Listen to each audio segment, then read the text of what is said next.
Good evening, all. Good evening. Hi. Hey, Okay, now that we have everybody here, we'll start our meeting, ladies and gentlemen. And I would ask that tonight, for our moment of silence, that we dedicate it to the all the families of the 215 children that they found the graves of in Kamloops, BC, last week. Just brings back a lot of bad memories and a lot of terrible things for all of our Indigenous people and for all of us across the country. So please keep them in mind tonight as we have our moment of silence. Mr. Chair. Mr. Chair. Sorry, go ahead. Can we also remember the family of 5 Muslims who were murdered in London, Ontario by a vehicle about this time last evening? Yes, I heard that. 4 of the died and one is in hospital. Please keep them in our memory as well. Yeah, terrible to hear acts based on hate. So we'll keep both of those families and communities in our thoughts and prayers tonight as we prepare for our meeting to better be able to do the business of the county tonight. So a moment of silence, please.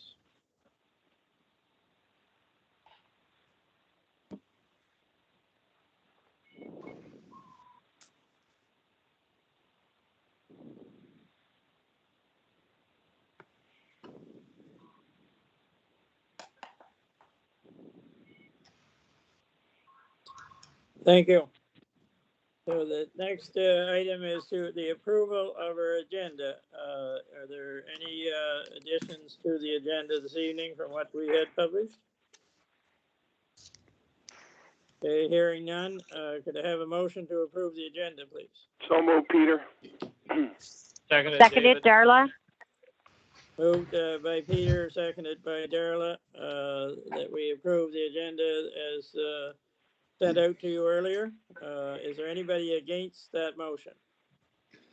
Okay, hearing none, we'll say the agenda is approved. I forgot I should have done it before I gave to the agenda.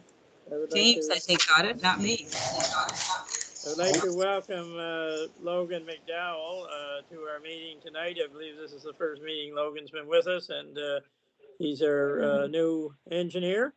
So he'll soon learn the ropes here with us, I guess. But welcome, Logan. So now we'll move on to their minutes from our May 3rd meeting. Would somebody like to move approval of those minutes, please? So moved, David. Moved by Second, David and Don. seconded by Don. Any questions on those minutes? Mr. Chair, if I could, it's Debbie here. Go ahead, David. Just on the climate change proposal that was put forward concerning the electric cars and the charging stations. At the FCM conference last week, they did discuss there's going to be some money available for those charging stations. They're looking at doing the fleets for different municipalities and stuff like that, but it sure wouldn't hurt to look into that issue. The climate committee, they may want to contact. I think some of them are trying to do it through the green municipal funding, but it's another separate branch of the FCM, but it's certainly a program worth looking into. We'll make sure we have that meeting on Wednesday night. Peter's chairs that, so we'll deal with that on Wednesday night. Are there any concerns about the minutes from May 3rd? Hearing none, is there anybody against the motion? They will declare the minutes approved. We had 2 pieces of correspondence, and they were both for information purposes only. And one Councillor Dewar mentioned before about the Biodiversity Act, and that the changes there were positive, I think, for a lot of people in this county. And the others to do with our bursaries from NRHS, just a thank you note from them. So is there any comments on either of those pieces of correspondence? Okay, we'll move right along to resolution, Councillor Thompson, on municipal grants. okay, just a second, Mr. Chair. I'm just trying to find it in the package.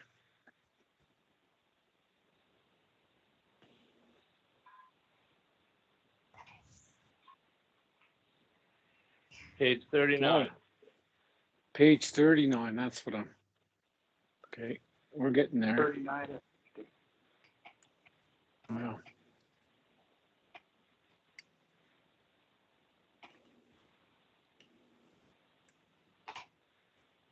Sorry about this. I was trying to get her up there before the. That's all right. We're not Okay. big there.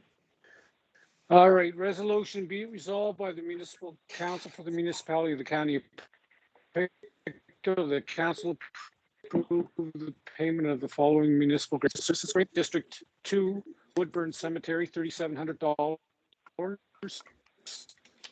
Stone maintenance and groundskeeping. District 6, West River Fire Department, $2,300 for home improvements. District 7, are we doing these all together or separately? I think we can do them There was all one. together. Okay. Okay, West River Fire Department auxiliary, $2,300 hall improvements. District Union Center Community Hall, $1,000 operating expenses. District 7 Middle River Birch Hill Cemetery, $3,000 for driveway parking improvements, gate and operating expenses. District 7 again, Garlic Cemetery, $1,194.85. Lawnmower. District 7 Forest Hill Cemetery, $1,824.75. Maintenance expenses.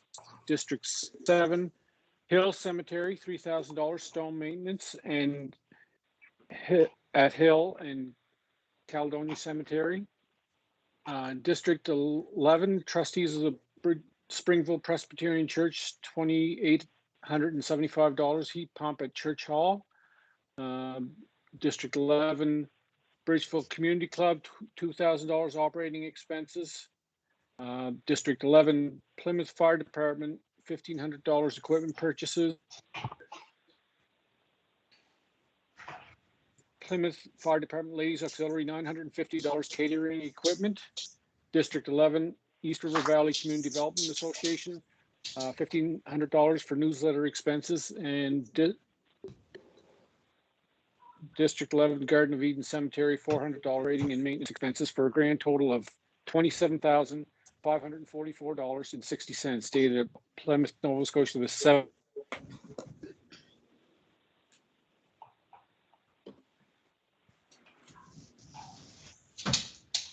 I didn't hear the end of that end. I'm moved by myself. I'm looking for a seconder. Okay. It's Larry. I'll second it. Okay, it's moved by Councillor Thompson, seconded by Councillor Turner, for those, municipal service, grants. I guess they're all municipal service grants, yeah. So does, anybody have any questions or concerns on that motion? Okay, hearing none, is there anybody against the motion? Okay, we'll declare that motion passed on the municipal service grants, and we're on to the rural broadband project update, and that's you, Brian. Okay, thank you.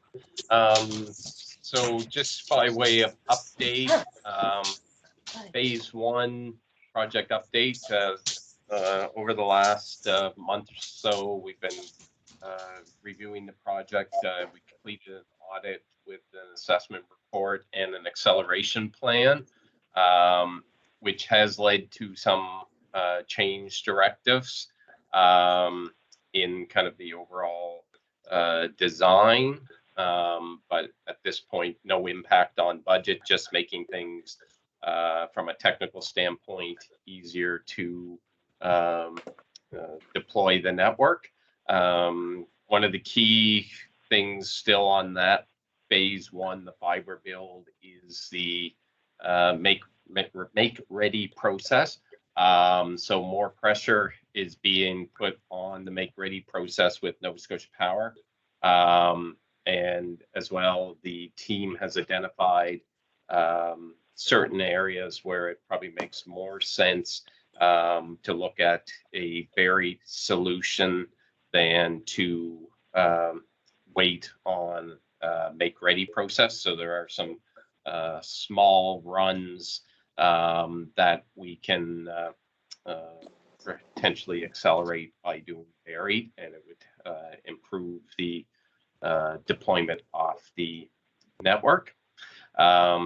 The rapid deployment or the network or the emergency response fund that we received the money from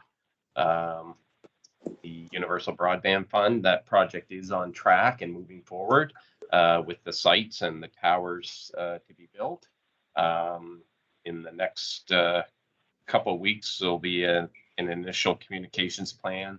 We're going to meet later this week to start the planning of the communication plan for the citizens that that project will reach. As everyone knows, our target is November to have that operational. So we are on track for November at this point. And the other, I guess, point on that is the infrastructure will serve a few homes in almost every community. So it is pretty widespread right across the municipality as far as that goes. So kind of the, just to kind of look back at phase one project. So we did do the review of the current status, urgent items, kind of looked at what the blockers were with the project risks and establish a new plan. So that was one of the first tasks that we hired digitally for us. That was complete using digital ubiquity and outside consultants, that experts that they have. Part of what we've done over the last probably 5 weeks is develop processes. So structuring the plan and develop the processes to accelerate the work and move forward, and as well, kind of the reporting side of it, provide the detailed reporting and adjust information for successful ongoing oversight of the activities.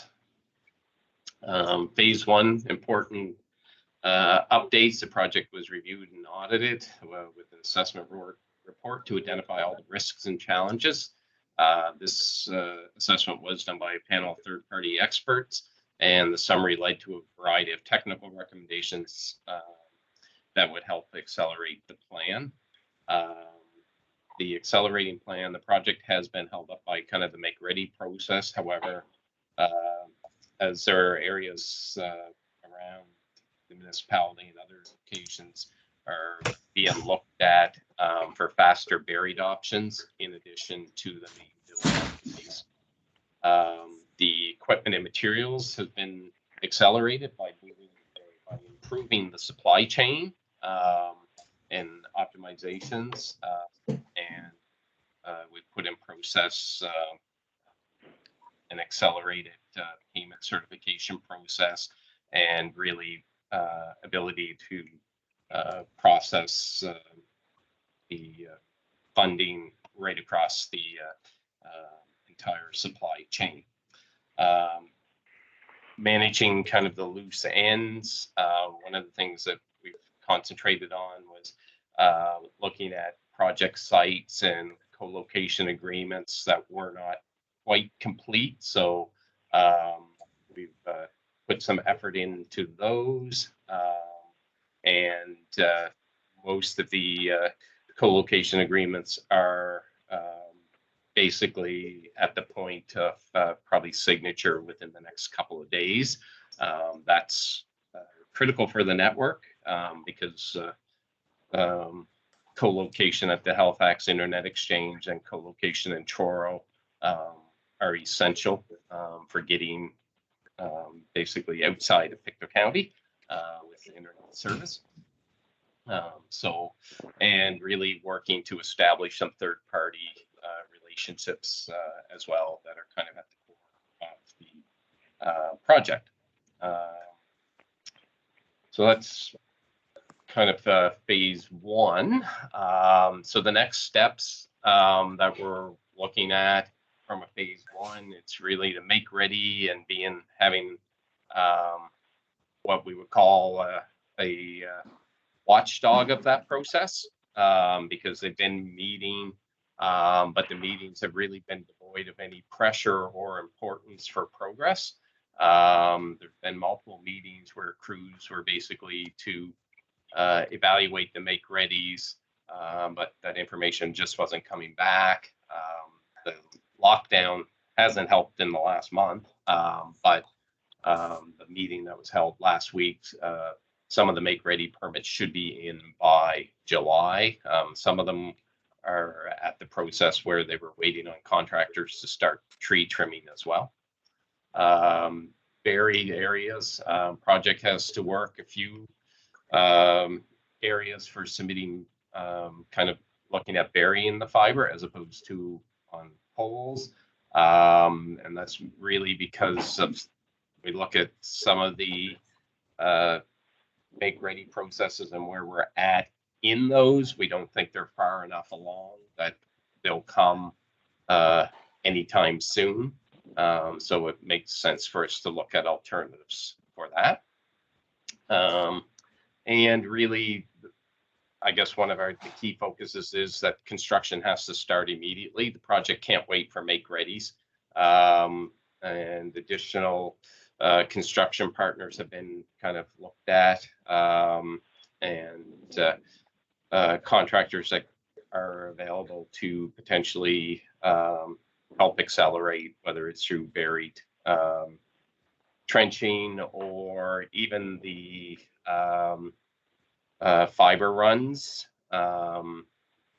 ideally like using Nova Scotia-based firms as opposed to having to bring companies in from either New Brunswick or Quebec. So putting an emphasis on being able to use the people that are on the ground in Nova Scotia. So we're working at that. On the rapid deployment network, most of the tower sites have been secured.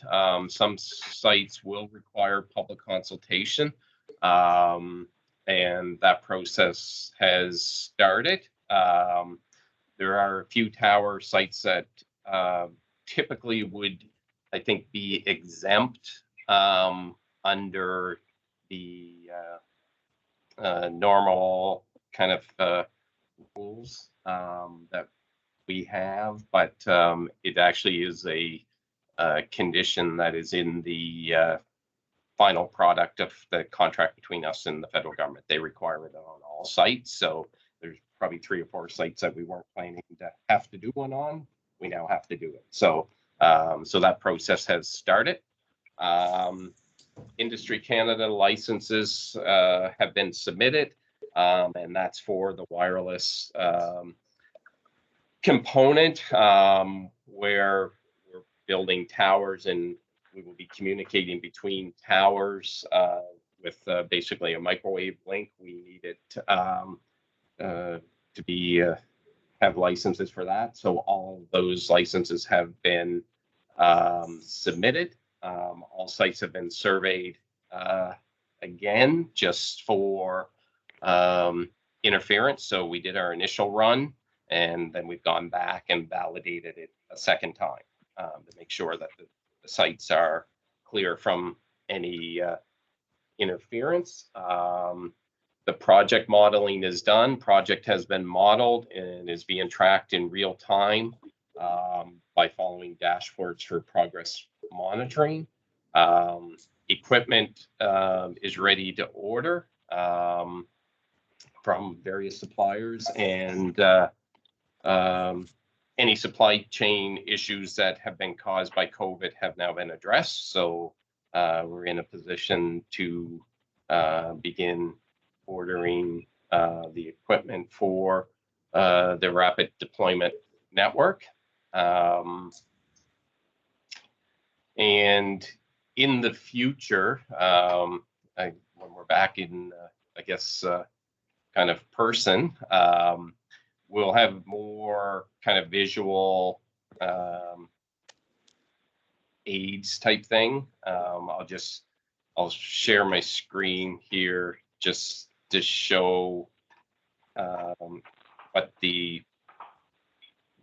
kind of dashboards and things that we look at, we'll be looking at. So we'll be able to drill down to the property level on basically if you say 123 highway number 6 is it serviceable, we'll be able to zero rating on 123 and say yes, it's serviceable through wireless signals, and we can tell you signal strength, things like that as well. So everything's kind of in a dashboard computer standpoint.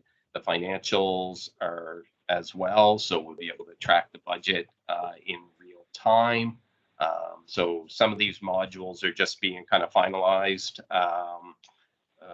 over the next few days, and then we'll receive the training on our side. So we'll be able to share that information with you in real time.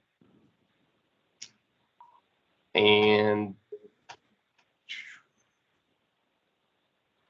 so the next steps on the RDN or on the rapid deployment, the project will have an updated portal for people to see if they will be served and allow them to sign up with one of the ISPs. We'll be beginning tower installations. Project will start installing equipment on towers with the co-location approval. So a number of the sites are co-location agreements where there were existing towers already in place. It doesn't make sense to overbuild. So we've been able to do some co-locations with on some towers. And installation site preparations are also going to start for the tower sites that are required for it. And last week, the final, what we're hoping is the final version of statement of work went back to Industry Canada. And so we should actually be signing that contract this week. And then the initial claim for work performed to date can be submitted for reimbursement. So that's kind of where we're at this point. Okay, thank you, Brian. There's a lot there to chew on. This is a very, I think one thing we've learned, this is a very complex project with a lot of moving parts and a lot of people involved. And I think what all of us would like to see and what our residents would like to see, and I know I'm asked not on a daily basis, but fairly often, when are we going to see something? When are we going to see something happening, whether it's putting fiber on poles or hooking to people's homes, or that seems to be the big concern. We've certainly done a lot of planning and a lot of getting ready, and I'm hoping that will allow us, once we do start, to move along fairly quickly, because people people do need this. We know that, and we're trying to, with the rapid deployment, I guess it's called, trying to get it to some of those people. We're not going to get it to all of them. We said we don't want to get people excited about, getting something and then not get it to them, but we do need to show that we're doing something, I guess. And that's what I hear Brian saying, is that we're,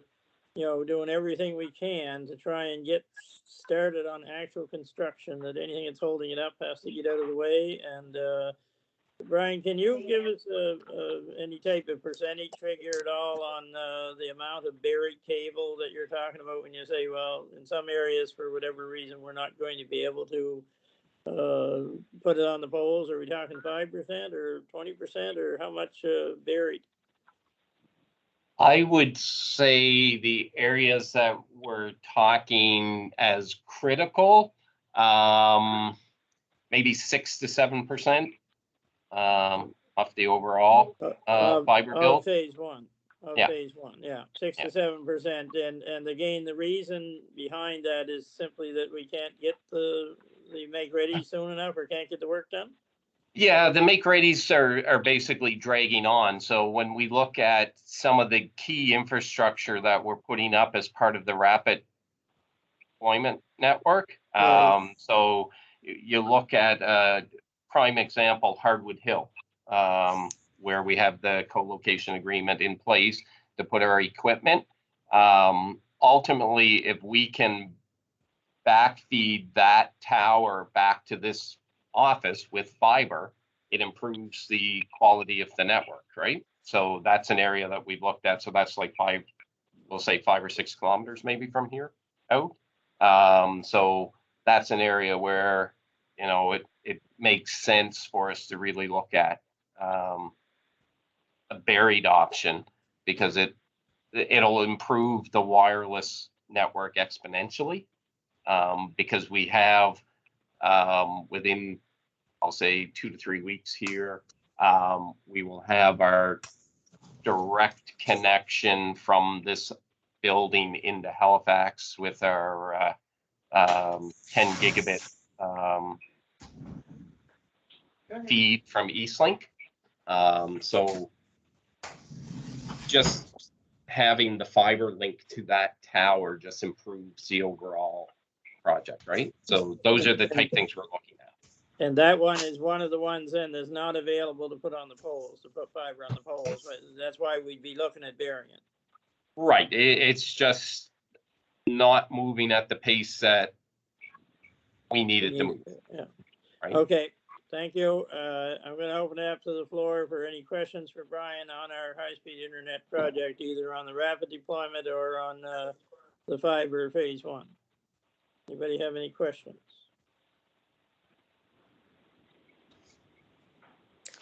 Robert, it's Debbie here. I have a couple of questions. Go ahead, David. Thank you. Brian, you were really broken up through a lot of that conversation, so I missed quite a bit of it, so it was really difficult to follow.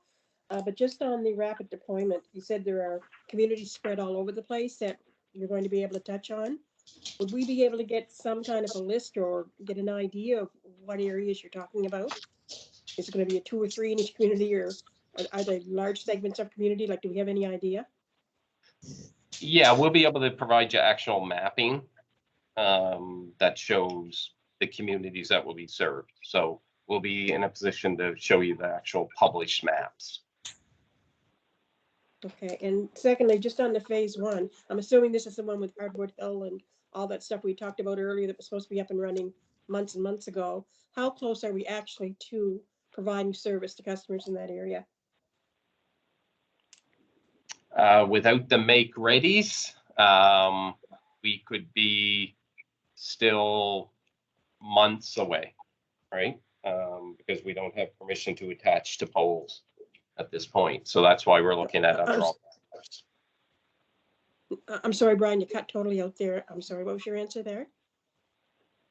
We could be looking at months there, because we don't have the make readies to attach to poles. So that's why we're looking at other ways to do the project, whether it's buried or type thing. So that's part of the delay, is the make ready process, right? Right, and I guess and you're saying this is not costing us anything right now, even with all these delays. At what point do we start seeing a problem with it costing us? Because I've never seen any project be run so far behind schedule and not end up costing money at some point for the ones that are doing it. So I'm just getting a little concerned that we're being told constantly there's no cost to us. This is not affecting our budget lines, but I mean, at what point are we going to see a possible effect on the bottom line for us with this project? So from a cost perspective, we have to look at what the components are of the project. So the major components of the project are your fiber and equipment. All of that is already ordered, and so the fiber has been delivered. So it's really the construction phase of it. So the equipment is staged right now as well. So the equipment is all staged in Moncton, ready for basically to be brought here, right? So so a lot of those costs are have already progressed, right? So we're really into just the construction phase of it, and that I guess I guess one of the benefits of a design build contract. It's a fixed price contract for him to install the fiber. I guess just my concerns are being raised at the spring conference I was just on. Cumberland and Colchester had really good news stories about their internet. It cost them much less than it cost us because of the partnerships they had. I think Cumberland was looking at like just over 3 million, Colchester just under or just over 2 million, which is quite a far cry from the 80 million we're looking at. Of course, they're not looking at it as a make-ready project. But on the FCM last week, there was a lot of discussion on the Telesat and the low orbiting satellite program that they're running for a lot of the rural areas in Canada. And to be perfectly honest, I never heard any conversation from any municipality on that conference that they're looking at spending upwards of $80 million for an internet project to run. They all want rural internet is high on their list, but they're certainly looking at different avenues than we are. And right now, $80 million that we're spending looks like an awfully big price tag for what we're getting so far. So I'm just putting that out there that I do have major concerns with this project now. And you're seeing the new information coming out on what's available out there, and technology does change rapidly.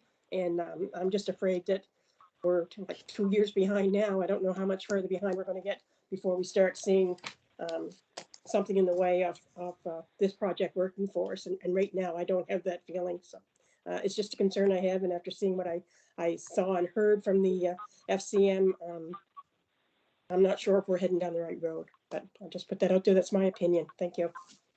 Okay, thank you, Councillor Wyden. You all have our opinions, and I think we have voted as a council to move forward with this project, and I have full confidence that we're maybe taking a little longer. There's no doubt in that than I would like to have seen, but I think we're on the right path, and that when time elapses, it'll show that we're in control within our county of high-speed internet and better cell service, and that's really where we need to be. And the cost, it is a business proposal, so the cost will pay back over time. It's not a cost that we can't recover from. So I feel fairly confident that we're on the right path.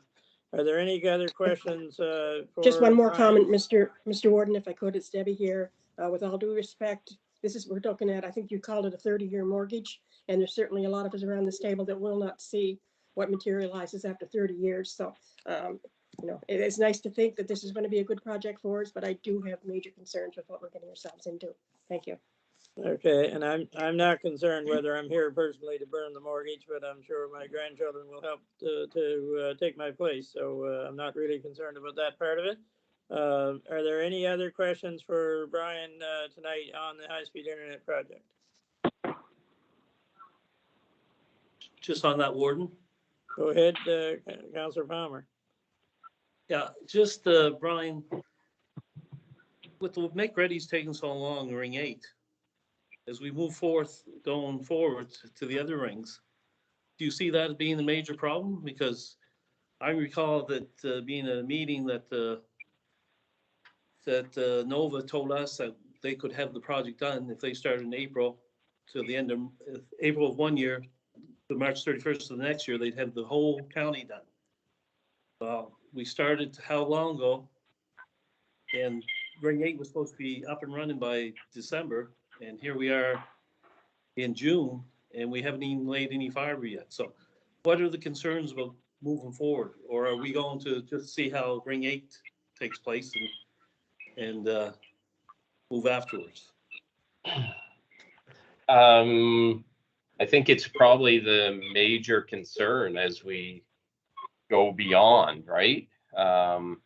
Is really the make ready process is taking way too long, and that's why over the last couple of weeks we've kind of started doing things a little differently and really looking at ways to even accelerate that process.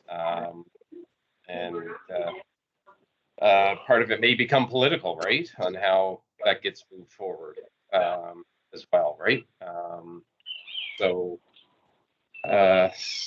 But it's by far, when you look at the project, we have overall, I think the overall project design is 1,400 kilometers of fiber, right? Give or take. That's a long time to wait if it's taken them 7 or 8 months now since everything was filed, right, on 100 kilometers. Yeah. Right. So that is a major concern, so. Yeah, so it's a major concern of the project team as well, the management, and so that's why they're starting to focus kind of on that and really start to pressure the working group on the other side of it, on the kind of the people that need to sign off on the permits. So putting more direct pressure on them to hold them accountable that, you know, if you say you're going to do your field work by the 15th, have your field work done by the 15th, right?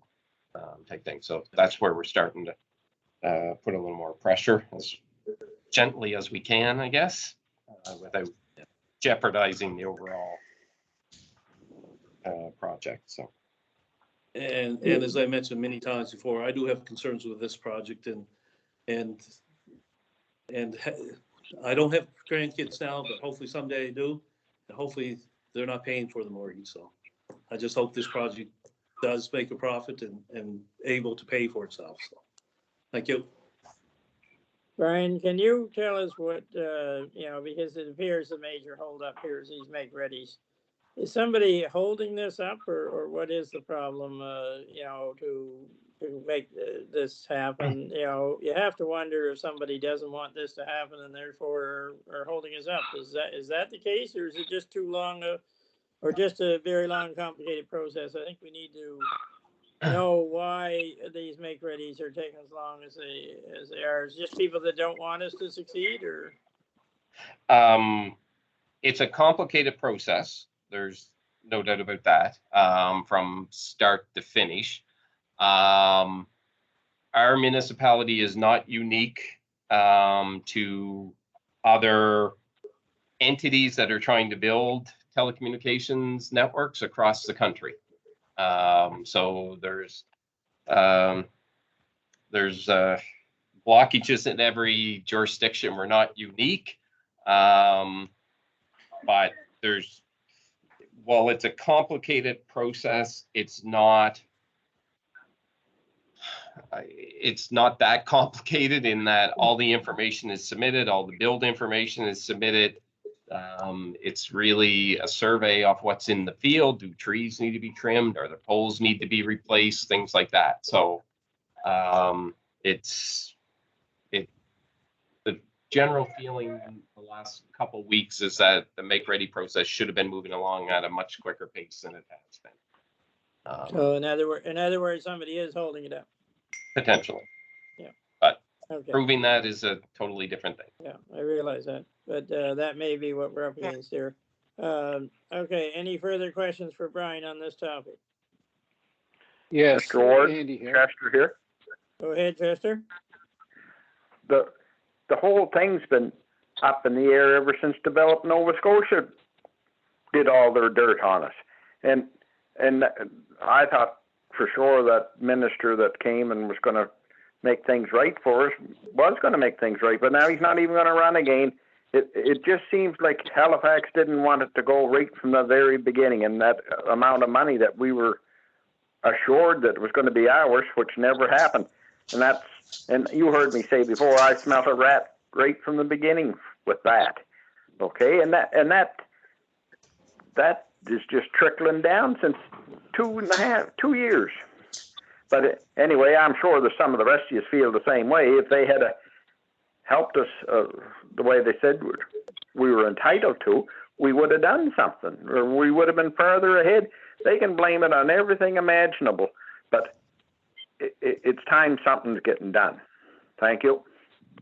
Thank you, Chester. And I will add to that on a conference call or a Zoom call, I guess, with the new Minister of Municipal Affairs, Minister McGuire, I did ask him again to look into why Pictou County is not being treated fairly in the funding with high-speed internet. It's one thing for Develop Nova Scotia to come up with a story, and they're sticking to it. Whether it's true or not, they're sticking to it. But you know, he said, and some people that are on here tonight heard me ask that question, and I have to take him at his word. He said he would appoint some people to look into what happened and why it happened, and so it may not ever change anything, but I think it is important to keep asking that question because there's no doubt that Pictou County is getting the short end of the stick here, and this project is, you know, paying for that because we didn't get our proper share of the provincial funding. We're still working on the federal funding, but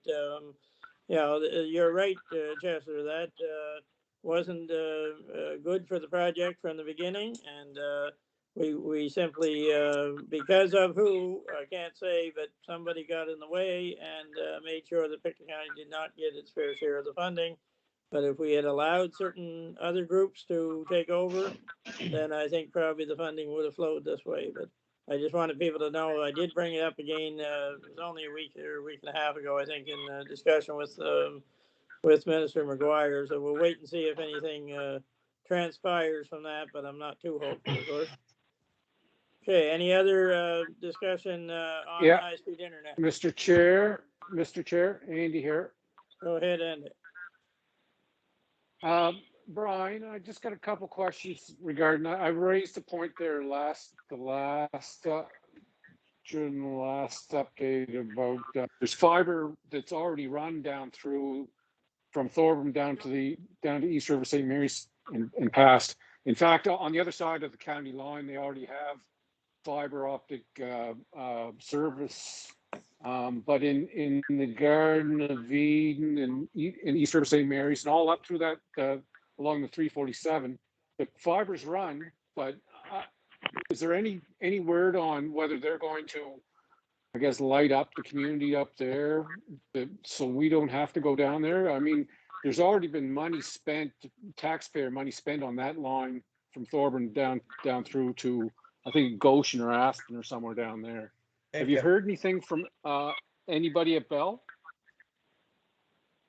No, we haven't, and probably never would until they actually light it up, type thing. Yeah. So the one thing I've learned in the telecommunication industry, nobody really tells their business. So they keep their cards pretty close to their chests, right? I know that the residents in that area voiced concerns to me that if it wasn't for the way we were doing it with the municipal build, they would already have high-speed internet down there. The other question I have is regarding the Bell's offering in West Pictou. I'm on some committees with some people that are located in River John and up the North Shore, and they're selling packages up there now, and the people I'm talking to are really happy with the speeds they're getting. What is that? Do you know, like, what are they offering up there? Have you heard anything? So yeah, so they'd be offering basically an LTE service. So they may be offering 25 megabits. They may be, not entirely sure. So LTE is line of sight as well service. So Right. So it has limitations. It's just basically same as the cell phone has limitations, right? Are they offering 5G out that way in that neck of the woods? I don't know if they're offering. I don't know if they're offering 5G as of yet. I'm not sure the tower on Hardwood Hill has the fiber build completed up there. I'm not entirely sure they've completed the fiber build there. Type thing. I think they've run the fiber, but I'm not sure they've connected it up there at this point. So I have concerns, and I've voiced them all through this whole process, and I still have those concerns. And it's a lot of money. That's all. And there's nothing to see right now. So I don't know what to tell you.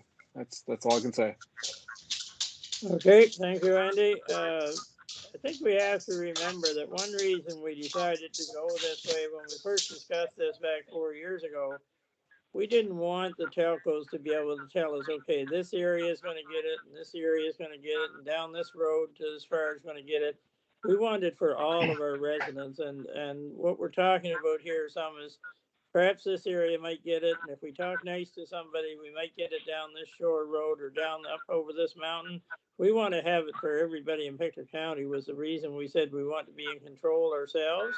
And we don't want to be forever at the mercy of the big telcos telling us where. I still have people tell me that, you know, Bell or Eastlink or somebody won't go the rest of the way down the road. They'll only go this far, you know, and that type of thing. We don't want that. We want to be able to service all of our residents, not have them telling us who can and can't get service. And So, Mr. Chair, if I could just add something to that. sure. My earlier point was that we have a different model than everybody else. Cumberland and Colchester reported to the NSFM that they're well on track, and I see advertisements on Facebook for hookup of high-speed internet in Cumberland and Colchester. In my area, in District 11, on the other side of our border with our neighboring municipality down there in Goshen and in all those areas, there are a lot of these counties are getting and you go down to Airsaig and Neudart and all those places that are next to District 1, they're already lit up too. So to say that they're not doing their job is being a little disingenuous. So I mean, Thank you. like we need You're we right. need to Totally right. we need to own up to this, okay? Right. So anyways, I don't want to belabor it, but there's some big concerns and people are concerned about the amount of money being spent. Okay, thank you. We seem to be having a lot of audio problems tonight. Are other people having trouble hearing Andy, but having trouble hearing Brian sometimes? There just seems to be a lot more audio problems. Yeah, I am. I'm There's a hearing a whole lot of rattling. I think we need to be muted. I think when you're not speaking, you need to be muted. Well, maybe we could try that, more people muting, see if that would help any, but I'm having great difficulty following the conversation with some people. Okay, any more comments on the high-speed internet? Mr. Speaker, I have one, another one.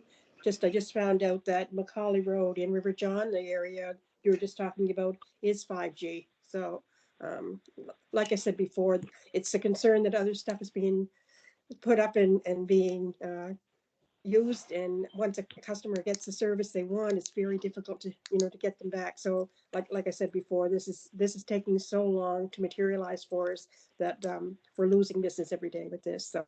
So it's just again just another concern with what we're trying to do. Thank you. Okay, maybe it's time we moved on. We could beat this up some more, but probably best not to. If there's no more immediate concerns, we'll move on to the next item on our agenda, which is the Fire Liaison Committee funding options for fire departments. And at this point, I'm going to ask Deputy Warden Murray to take the chair, as I have some things to say under this next item. So Wayne, are you on? Yeah, I'm here. So we'll go ahead with that one. I've got the agenda up here in front of me, but just 1 second.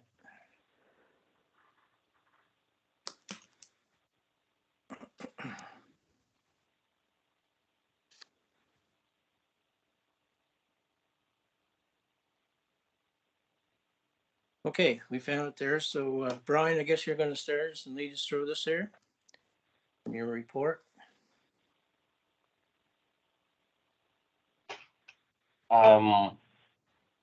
Yeah, I don't, I guess, kind of everybody the report was circulated on Friday, so I guess not going to go through it line by line. Other than, I guess the Fire Liaison Committee has been reviewing recommendations contained in the fire service review over the past number of months. The committee has met with the fire chiefs to review the study recommendations. And the focus came down to really the three issues: funding, a coordinator, and dispatch services. The latter two being somewhat intertwined. Provided some brief overview on dispatching there. Dispatching's a complicated issue. It's has many different facets to it. Multiple departments really using various means within the county. So there's really 4 different dispatch services being used presently in Pictou County. The majority are using Stellarton Dispatch, and there has been some, I guess, or several instances of dissatisfaction kind of with the level of service. The issues were brought to the I think, which is not contained in the report, the issue of dispatch service was brought to by to a mayors and wardens meeting on several occasions, and there's definitely a difference of opinion on what the real issues are around dispatch. But moving forward, the issue, if it's going to be looked at, does require a lot more study before anything really could be tabled on that, and that really could become the focus of the coordinator position that was recommended. On the kind of the coordinator position, the fire service of Pictou County provides an excellent service fighting fires. However, the fire study found that many of the departments really lack the capacity to handle the administrative functions associated with running what are complex organizations, tier-based.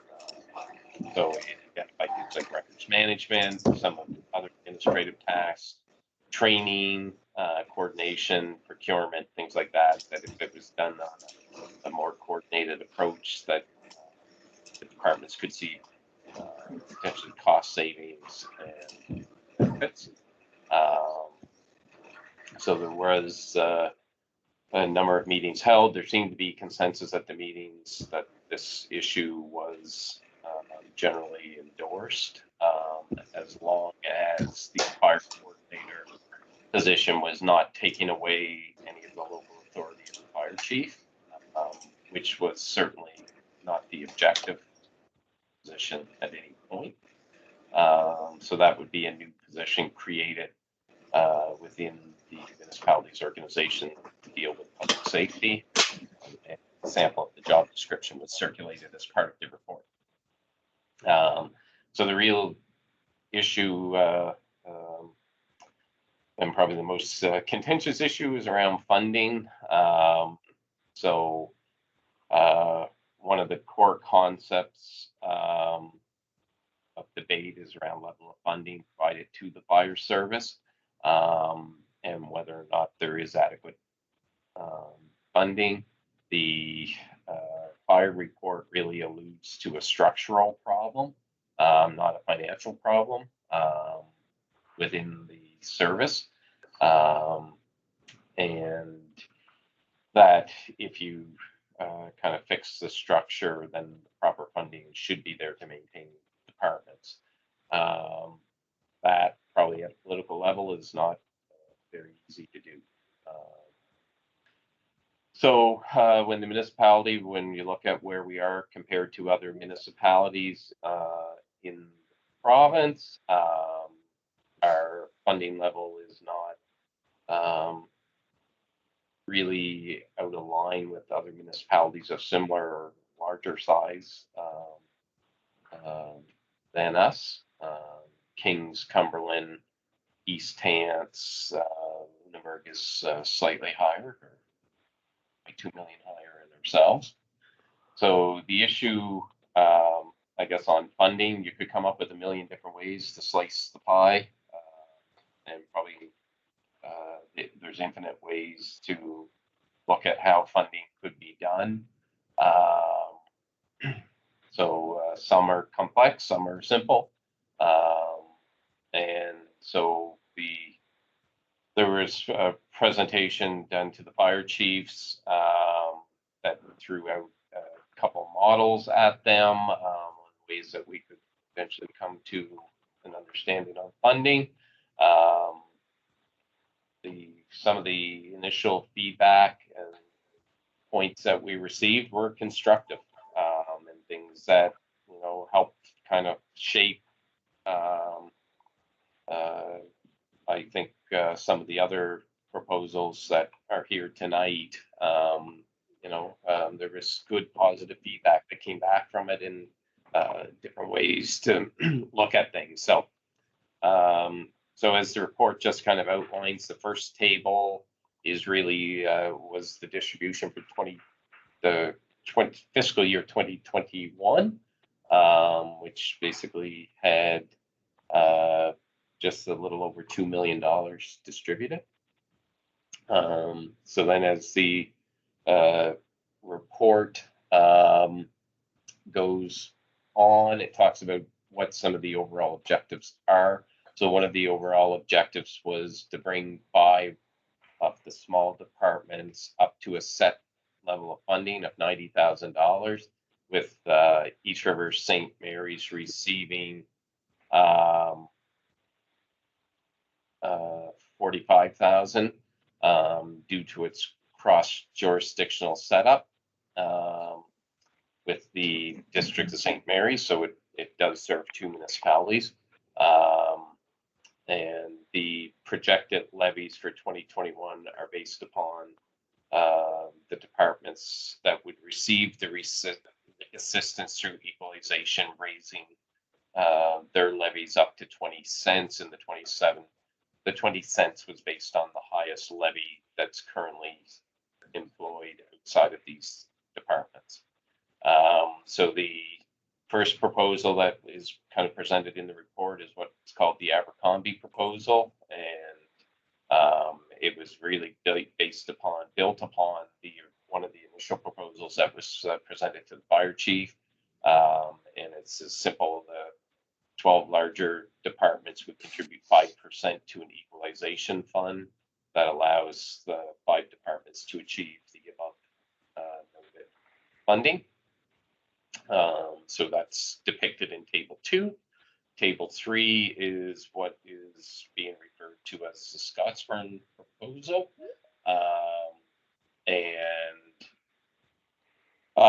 This model has the 12 larger departments that have in excess of $100,000 in funding, foregoing their truck grant of $4,000, and then paying a 2.2% amount towards an equalization fund that will do the exact same thing, bring those 5 departments up to 90,000 and 45,000 for East River St. Mary's, respectively. And then as basically the report goes on, the final table is really just a comparison between the two. Just shows the difference in funding levels between the Scottsburn and Abercrombie model. And then the recommendations that came out of the last fire liaison committee are that the recommendations for council direction are as follows: that the fire liaison committee recommends that both the Abercrombie and Scottsburn funding proposals be put forward to council for debate and decision, and that the fire liaison committee recommends to council that a fire coordinator or position like that be hired to assist with the fire departments. Okay, thanks, Ryan. Just to be clear on it, that the 2 issues is between the the funding and the coordinator. Are we dealing with them all in like one motion? If there's a motion made, or is there a separate motion for the coordinator? I just want to be clear on that. Either or is, it may be easier to separate them. Okay, then as chair, I would recommend we do separate. So, okay, so we'll open it up to the floor. And the first one is the funding on the Abercrombie or the Scottsburn proposal. Everyone who wants to speak, just say your name and we'll recognize you. Mr. Chair, it's Larry. Okay, Larry, go ahead. Thank you. I just want to briefly talk about the Abercrombie proposal. We had a lot of input from the Abercrombie Fire Department. This wasn't done in isolation. It was done with the consultation with the Abercrombie Fire Department. So when we had our meeting in Alma amongst the fire chiefs and the liaison. Can you interfere there for a second there, Larry? That if anybody has their mics on, please shut them off because it's hard to pick up. So please mute yourself. Can you hear me? Speak. Okay, go ahead, Larry. Can you hear me all right, Wayne? It was kind of in and out, but now it's good. Okay. Go ahead. So we had a proposal that was sent forth at the Alma meeting between the chiefs and the liaison committee that had it was based on 5-cent deduction, I guess, on the levy amount, and that would go into an equalization fund. And so we took proposal and we had it looked at by the executive of the Abercrombie Fire Department. And basically what they came back with was with instead of a 5 cent, they came back with 5% reduction. And so that's where the Abercrombie proposal came from. So that came forward to the liaison committee. So it was discussed and debated there, and it was determined it was something to be considered. So anyway, I'm just speaking on behalf of the Abercrombie proposal, and that's all I have to say about that. Thank you. Okay, thanks, Larry. The times here are kind of broken up there, but I certainly got the most gist of it. Okay, do we have anybody else? Robert here, Mr. Chair. Go ahead, Robert. Thank you. This has been a long process. If we, we started 18 months ago or whatever, and been a trying process. But I just wanted to say up front that I have great respect for all of the fire departments and all of the fire chiefs. This is not about individuals, and this is not about individual departments. I don't care where the departments sit or geographically or who's at the leadership. This is all about funding. It's not about how well the departments do their job. And we have great volunteers that serve our communities. So we have to be very careful to remember this is about funding. And funding is always a difficult one to deal with. And it's about fairness of that funding between our 17 fire departments. And because it's always been done on assessment, some areas have a lot more assessment than others, and therefore they're going to have a lot bigger paycheck than others. And that's been going on for a long time now. And what it's caused is in the areas where you have a lot of growth, you get a lot more dollars there to run your fire department than you do in the other areas. And so it's eventually led to the situation that we're in now, which can't wait any longer for a solution. This needs to be at least a stopgap measure put in now to allow those smaller departments, those 5 that are really hard done by right now, we need to bring them up to a certain level. And I don't think anybody disagrees with that. It's just where would the money come from to bring them up? It's the only disagreement. It's but the problem's not going to go away because every year when the growth comes out, we know there's a lot of growth, a lot of people building homes, a lot of people selling homes, and therefore the cap's coming off. That growth only causes this gulf to get wider and wider every year. And it's going to continue to widen until we can come to recognition of that. So I don't disagree that we have to come up with a better solution in the long run, but we need a solution now to stop some of those small departments from having so little money that they don't have enough to run on. There's a great risk to our residents, their property and their lives, and it's also a great risk to the firefighters that are working in those fire departments. So the need is great. Should it all be paid, by the taxpayer? Or are we putting enough money into firefighting now? And I believe we are. When Brian mentioned how we stack up against across the province, and having been at some of the meetings of different ones of the fire departments, I don't think we're underfunding fire departments. That's not the case here, but we have a distribution problem. It's not being evenly distributed. So all that's being looked at here is trying to take a little from those who are at the top of the pay level or check level and give a little to those who are at the bottom. And that's all that was ever meant to be done here. And again, it has nothing to do with individuals or individual departments, but we have to look at redistributing a small amount of money. I asked at several meetings, is this money that we're asking to come from some of the departments, is it going to put anybody really in a hard spot to pay for their equipment or their bills? And nobody came forward to say it was. And I think that's because it isn't. But the proposal that the firefighters came back with, and we asked the fire chiefs for their input, and I respect their input. We didn't say that whatever you come back with, that's what we're going with. But we did ask for their input, and they did help us a lot. In fact, this proposal comes right from a fire department, from the Abercrombie Fire Department. And, I think it's the fairest proposal because it's straight on percentage, no different than if you're paying income tax or anything else.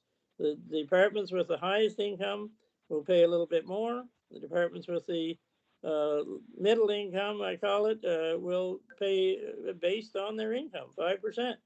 But when they came back with a new proposal called the Scottsburn proposal, what that does is shifts the biggest part, or shifts the weight to the middle departments, the Merrigameshers and the Abercrombies and the Plymouths and Eurekas and Linuses. They're in the middle level right now. They're about 110 to 140,000, and it shifts the pay from the higher departments. They're in the 160 to 180 to the middle departments. I don't see any fairness in saying, well, let's ask more than we were of the middle departments and save the higher departments. By looking at the two schedules, you can see that's what it does. So as long as we come up with the money we need to redistribute to the smaller departments, that's fine with me. But I prefer the Abercrombie proposal because it's the fairest one out there. Thank you, Mr. Chair. Okay, thanks, Robert. We're having awful trouble hearing people. Anyway, we'll try. I don't know what we're going to do here. We'll continue on and see if it gets any better or not. Who's the next one that wants to speak?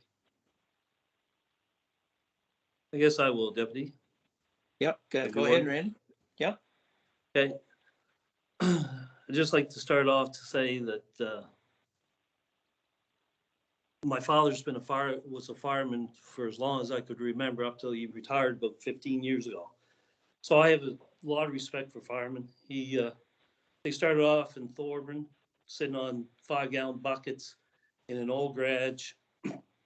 They built the organization up to him and others, past and present, built it up to what it is today. And they're very proud people.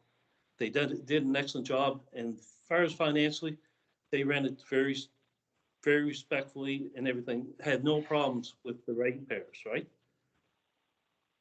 I have a problem with us intervening with not-for-profit organizations because those are separate societies that were created and through the MGA Act are able to put a levy on the residential tax rates in order to pay for their services.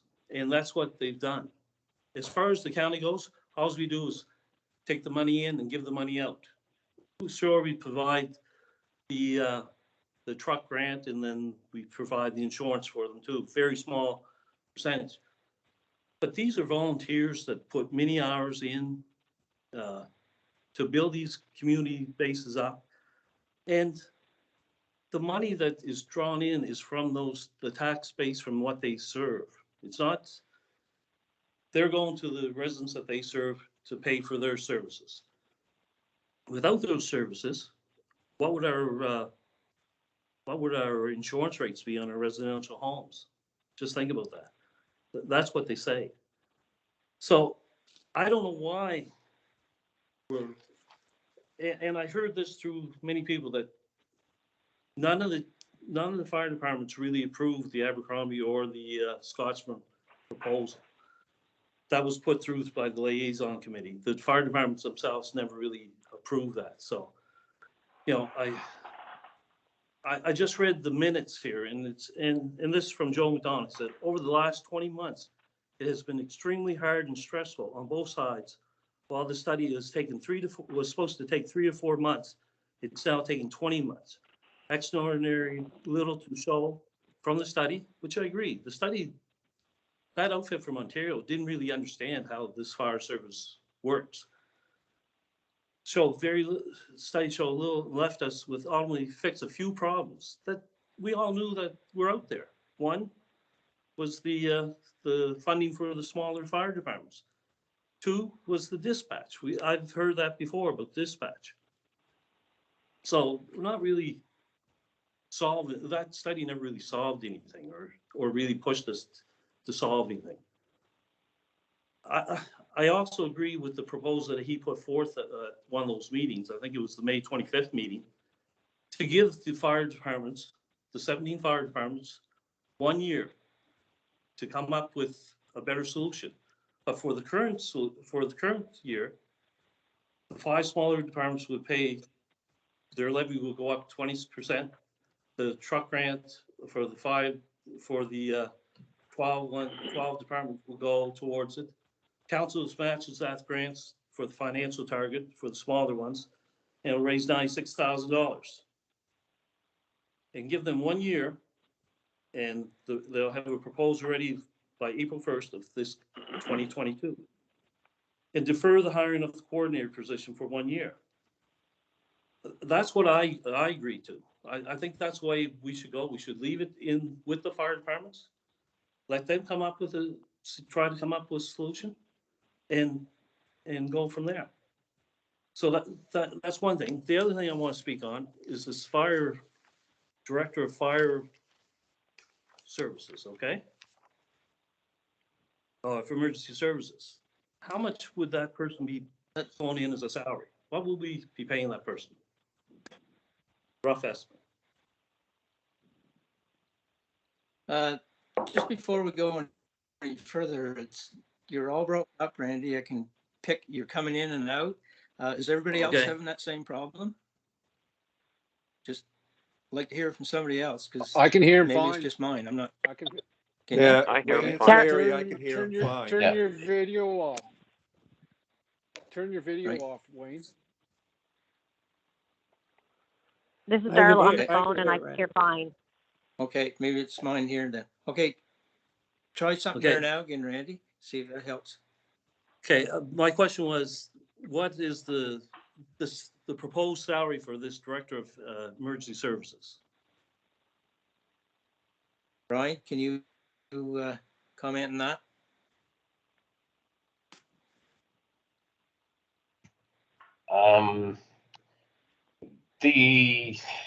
We were probably, I think, probably in the 70 to 80 range, Randy. Just based on where other municipalities are in the province that have them. There's like 8 or 9 of them, I think, in the province. So we're looking at over $100,000 with the benefits and all that attached to that position. So just to go through the job description, there's a lot of things in that job description I didn't like.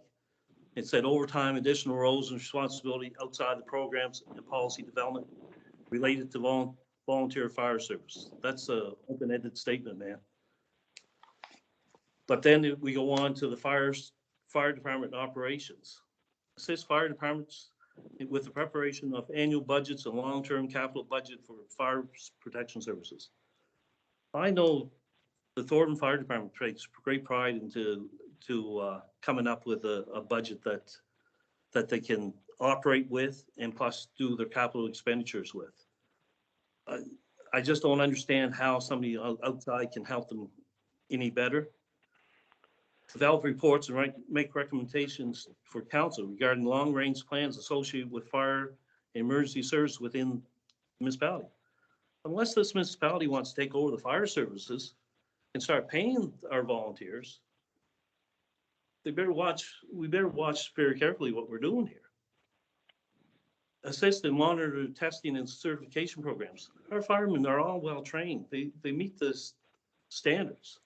I'm speaking for the fire department that I know of, right? And I imagine the rest of them are the same.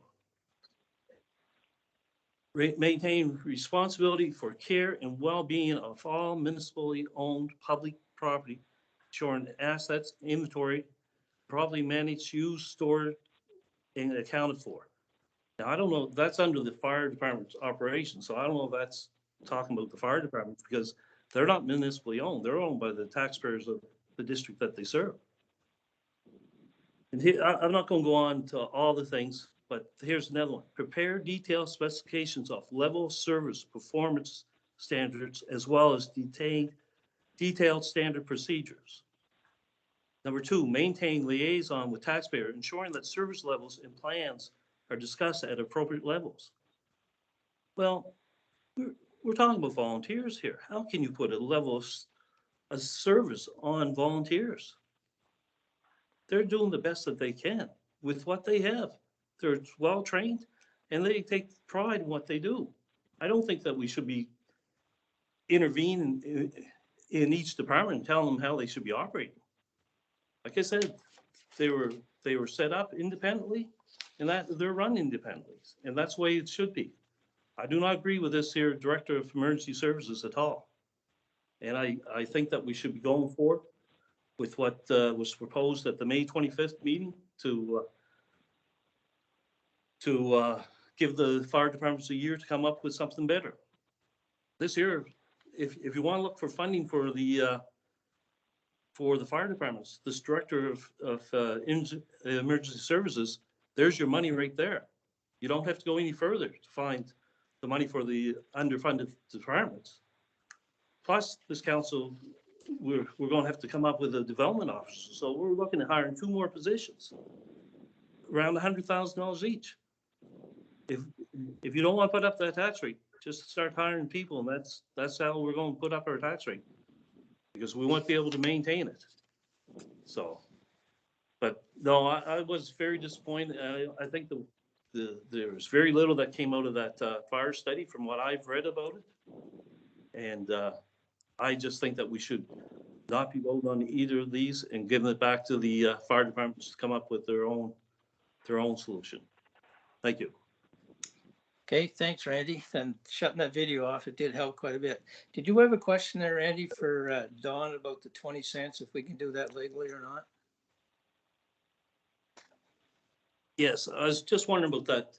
We have a policy where now that the fire departments have to have their own meeting with the public if they're going to raise their fire rate. Now, I know we approve the fire rate in council, but why have a policy if we can override that? The council can override that, so. Can you answer that one, Dawn, please?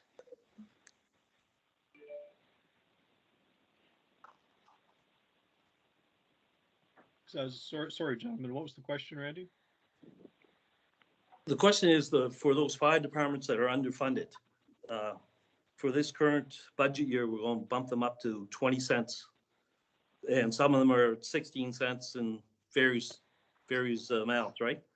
So the proposal here in the recommendations is to bump them up to 20 cents instead of their current rate. My question is, we have a policy now where the fire departments have to have their own meeting if they're going to put up the rates, okay? They have to have a public meeting, have to notify the municipality that they're having this meeting, has to be advertised, and there's a whole bunch of stuff that goes to it. And then if it gets approved, then it comes to council for the final approval. So we're skipping that process. My question is, can we skip that process and just bump the rate up to 20 cents?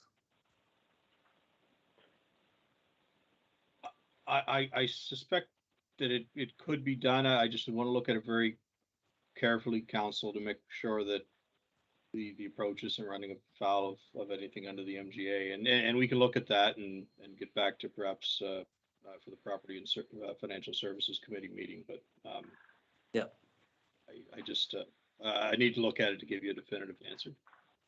Okay. No, that'd be great. Thank you. Okay, thanks, Don and Randy. This Chester, I'd like to say something about that. Yeah, go ahead, Chester.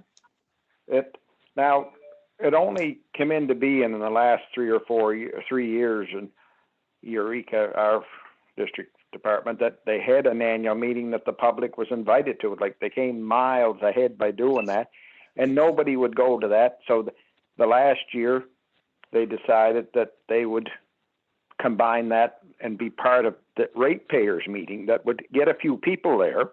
And it had to go from the fire department to the ratepayers meeting before it ever went to Pictou. And that's the way it should be, because they write it down or okay it after the fact, but it's the people in that district that want to pay that. And I read this over and over, and I'm so proud of the Eureka Fire Department, just like Randy is of the Thorburn one, or Mary River, John, or wherever, Scottsburn, Burns River, all those people. If we knew what they had now, what they had 70 years ago when they were started as fire departments. And that's what we lost contact with. We're fire departments. They're first responders. At our meetings, our chief, Billy Hawley, or our deputy chief, he'll stand up and say how many fires we had, and how many accidents or whatever, but how many first response to houses, like for an accident or somebody fell or whatever, there's where the money's going. And it shouldn't be coming from us. The province is downloading all that on the county, and that money should be coming from the province, because we're there first. We're there way ahead of an ambulance because, well, I'm not even going to get into that because everybody knows. But sometimes everything works and sometimes it doesn't. But our volunteers, we're just asking too much of them now, being first responders and firemen. And here we are trying to help the poor fire departments, and they're trying to do all that too. And when you had the statistics in front of you, those poor fire departments are spending just as much as every percentage of their total, like $45,000. I can't imagine. Like we're very fortunate in Eureka. There's 125, 26, or 30, and there's money for the first responders. But it's just like Randy just said.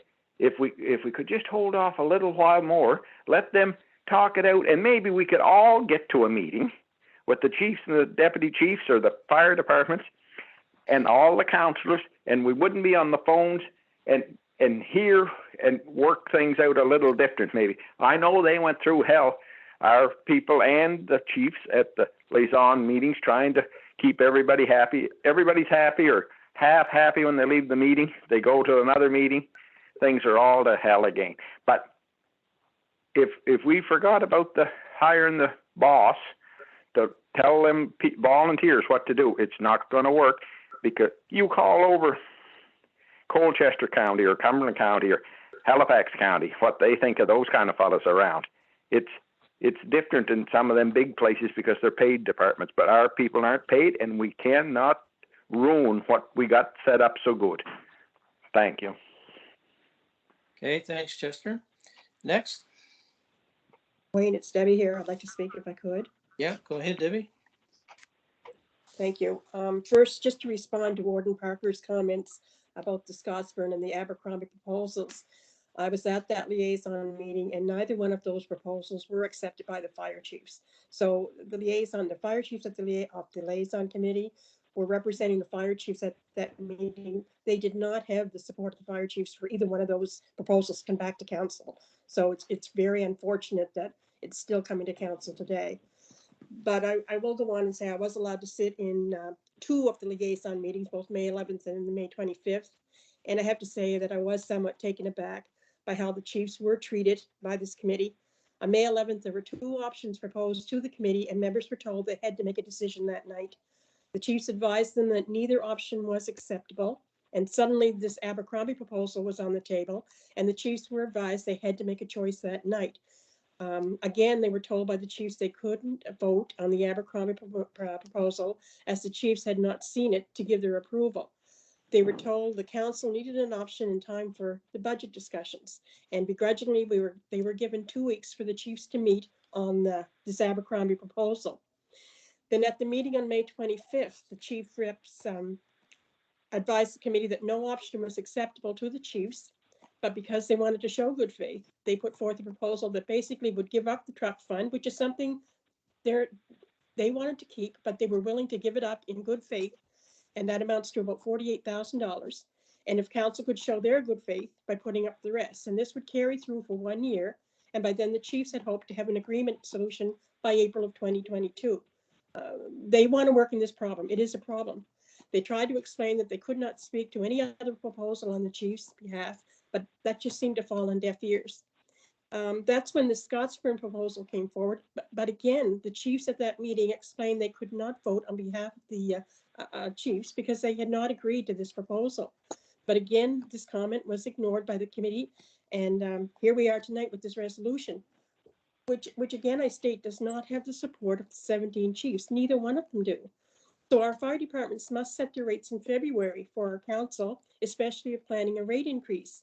These fire departments are well into their budget year and are being told our council will be taking money away from their agreed budgets, so underfunded departments will be looked after. I can speak on behalf of the 2 departments I represent here in District 2, both Little Harbor and Pictou Landing. When they discuss their fire rates, they work very closely with their budgets. They don't want to put an additional strain on the residents, and they try to work within their budgets. So I'll first speak to Pictou Landing, and they are one of the underfunded departments.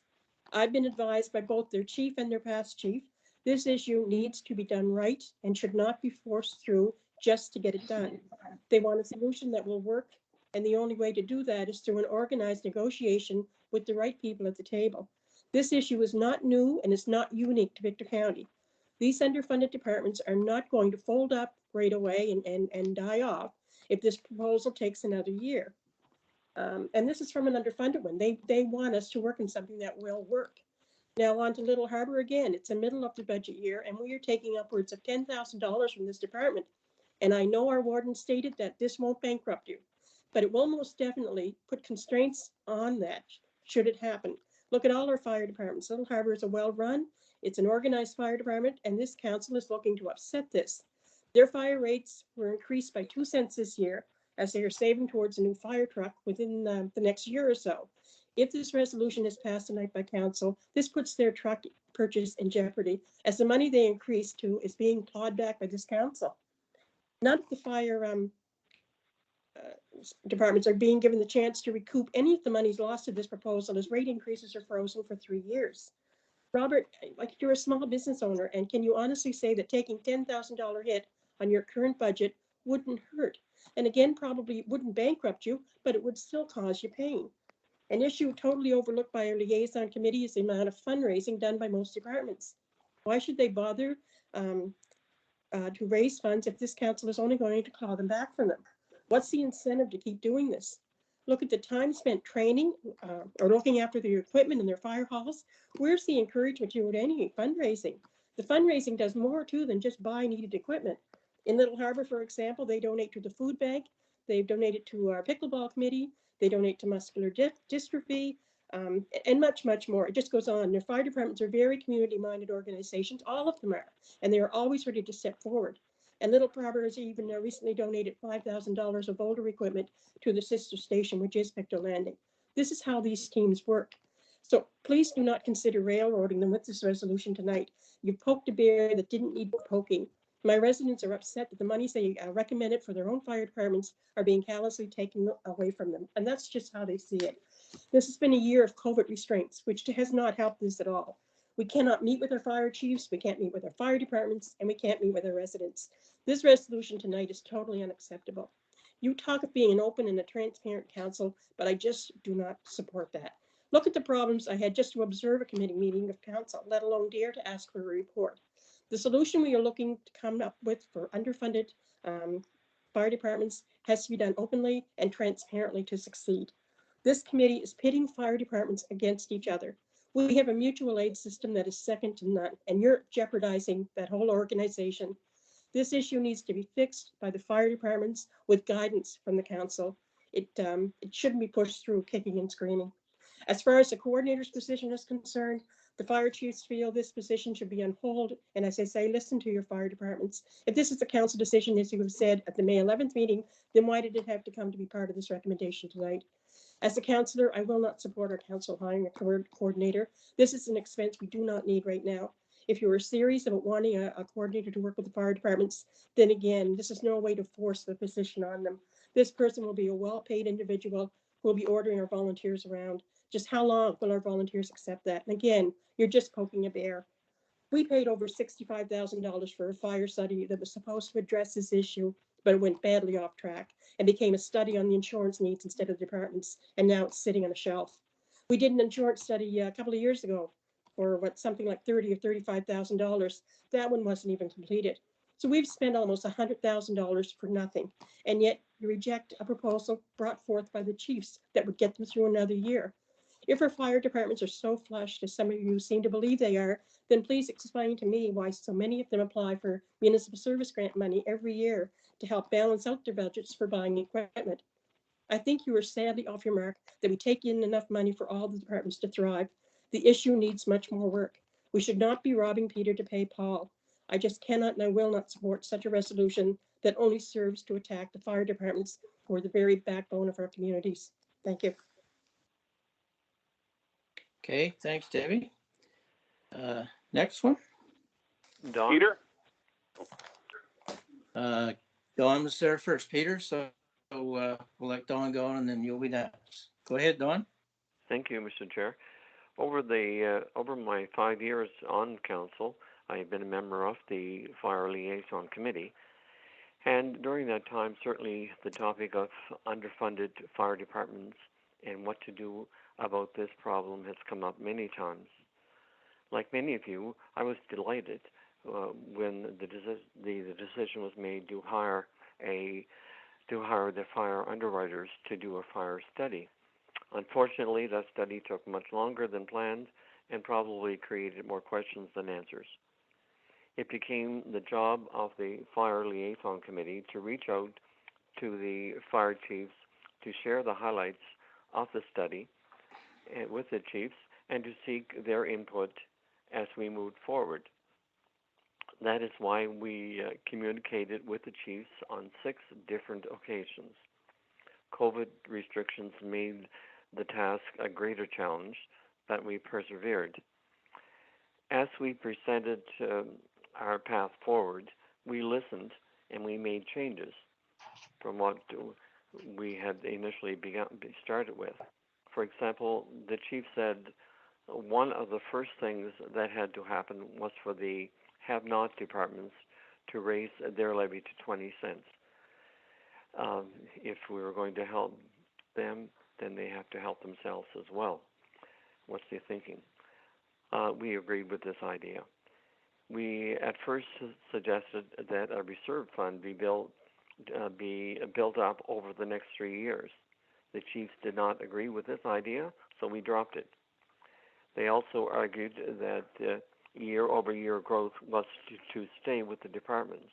Again, we listened and we agreed with their point. These are 3 examples of how we as a liaison committee listened to the chiefs and over a number of meetings arrived at the proposals we brought to the council this evening. Initially, we presented a proposal to the chiefs, which they rejected.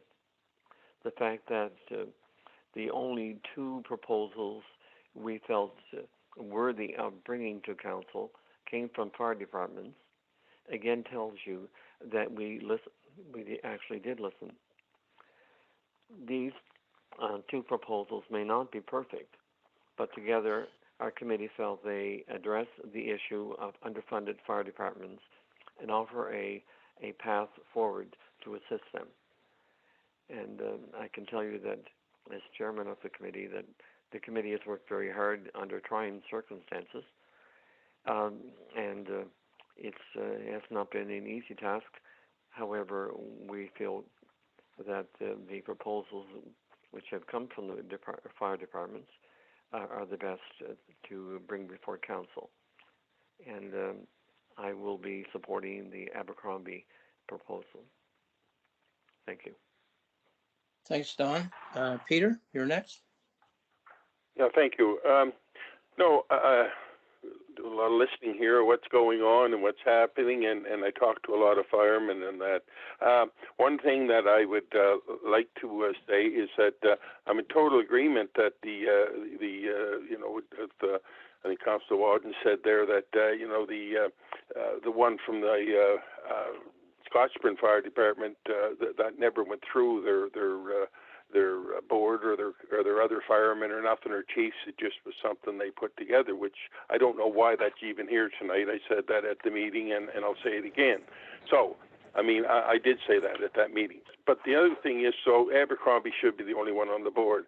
I think that talking to the other chiefs and them, I know growing up I was bullied, and bullying is not a nice thing, and I see it happening here with the fire departments that are not going along with the ones that want to hold things up and do things their way, and it's a terrible thing. I have fire departments that have been coming to me and saying, that some of them are way out in the desolate areas, we'll say, with a lot of bad roads and pulp roads and everything. So if something happens out there, that's where their vehicles got to go. Fighting cottage fires and truck fires and car fires out old roads and beating their equipment up. But they got to do it because that's what they're there to do.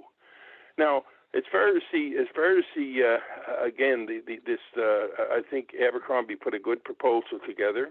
I know that I talked to many of the firemen. Jimmy Roper called me one time and asked me, about it and everything. And it was me that said to him that, why don't you firemen ever put something together? You're coming to us and growling what we're doing, but put something in there. Put something in that you guys think. You guys are the firemen. I'm not a fireman. Put something in there that we can look at. But, and then all of a sudden we hear from this one from Scottsburg that it was never taken to anybody. It was just brought up that night, and they're asking for another year. I think that these 5 small departments can't wait another year. I think a lot of them are being bullied, and I can't help it. I really do. And I think that we've got to get this done and help these 5 smaller departments as well as your middle departments. I mean, these middle departments are sort of on a string too, where they're going. So if we got some money there that we can work with to help them, and if the other ones need help, there'll be money there. I think it's a win-win situation for everyone, and I'll be supporting the Abercrombie Fire Department's proposal. And again, I hope that the rest of the councillors really look at it. You might have great protection in some of these other areas. Oh yeah, you got all the equipment, got the trucks, got everything. But you take the little departments, like Blue Mountain and these other ones that they don't have it. They get old trucks and they get old stuff, and they're trying to fight fires. I think fire departments, I always said it, should have every bit of equipment they need when they land at a fire, because they could be saving my loved ones or yours. So as I say, to leave them guys with very little money to work on, and then the bigger ones saying, oh my God, don't take any money from us because we won't be able to turn around and do this and that. Well, what do you think these little ones that got no money at all are doing? They're trying to turn around and survive too. So I turn around and I say, it's my opinion on the whole thing, and I hope that our council is not going to be bullied into around and going another way. But everybody can vote whichever they want. That's freedom and democracy. But I will be back in the Abercrombie proposal. Thank you. Thanks, Peter. Next.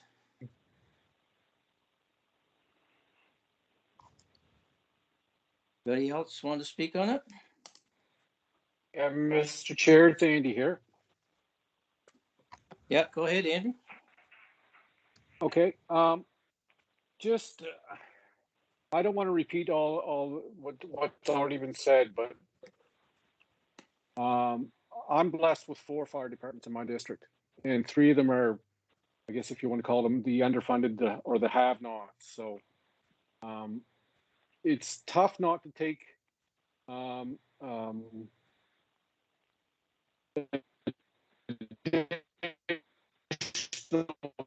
funding for these departments. I think we as councillors, we represent more than just the fire departments, and I have serious problems with moving forward with Abercrombie, Scottsburn, or any other funding proposal that we have, because it's going to raise the fire levy in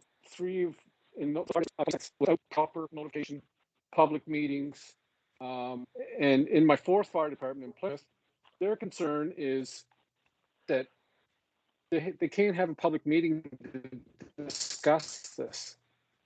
They can't get the full complement out there to discuss what's taking place. And I agree with them. It's not right that we're doing this. We're trying to ram it through. I mean, we already have a policy on the books.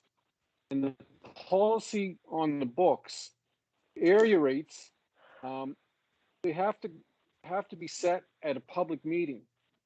And we can't have a public meeting. The residents in these areas do not know that their tax is going to go up 4 cents.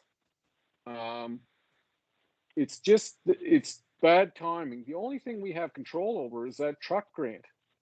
We can repurpose the truck grant, and I think the fire chiefs have I don't want to speak for them, but I believe they conceded that point in a couple of meetings, which is movement on their part. But where we come up with the other half of the funding to cover departments, I agree with Councillor Palmer. I agree with Councillor Palmer that should have to we shouldn't be hiring a coordinator until we have this thing solved.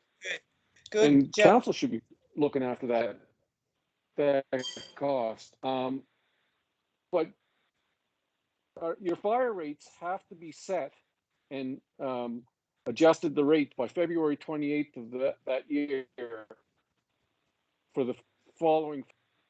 What you're proposing tonight is to throw that policy out. I'm sorry, but I'm a policy maker on council. I'm not a policy breaker. So we only have control over that truck grant. We can repurpose that in this year's budget. That's for something that took the fire department's time to deal with this properly. Ramming this through is only going to make hard feelings. And we can't do this to our volunteers.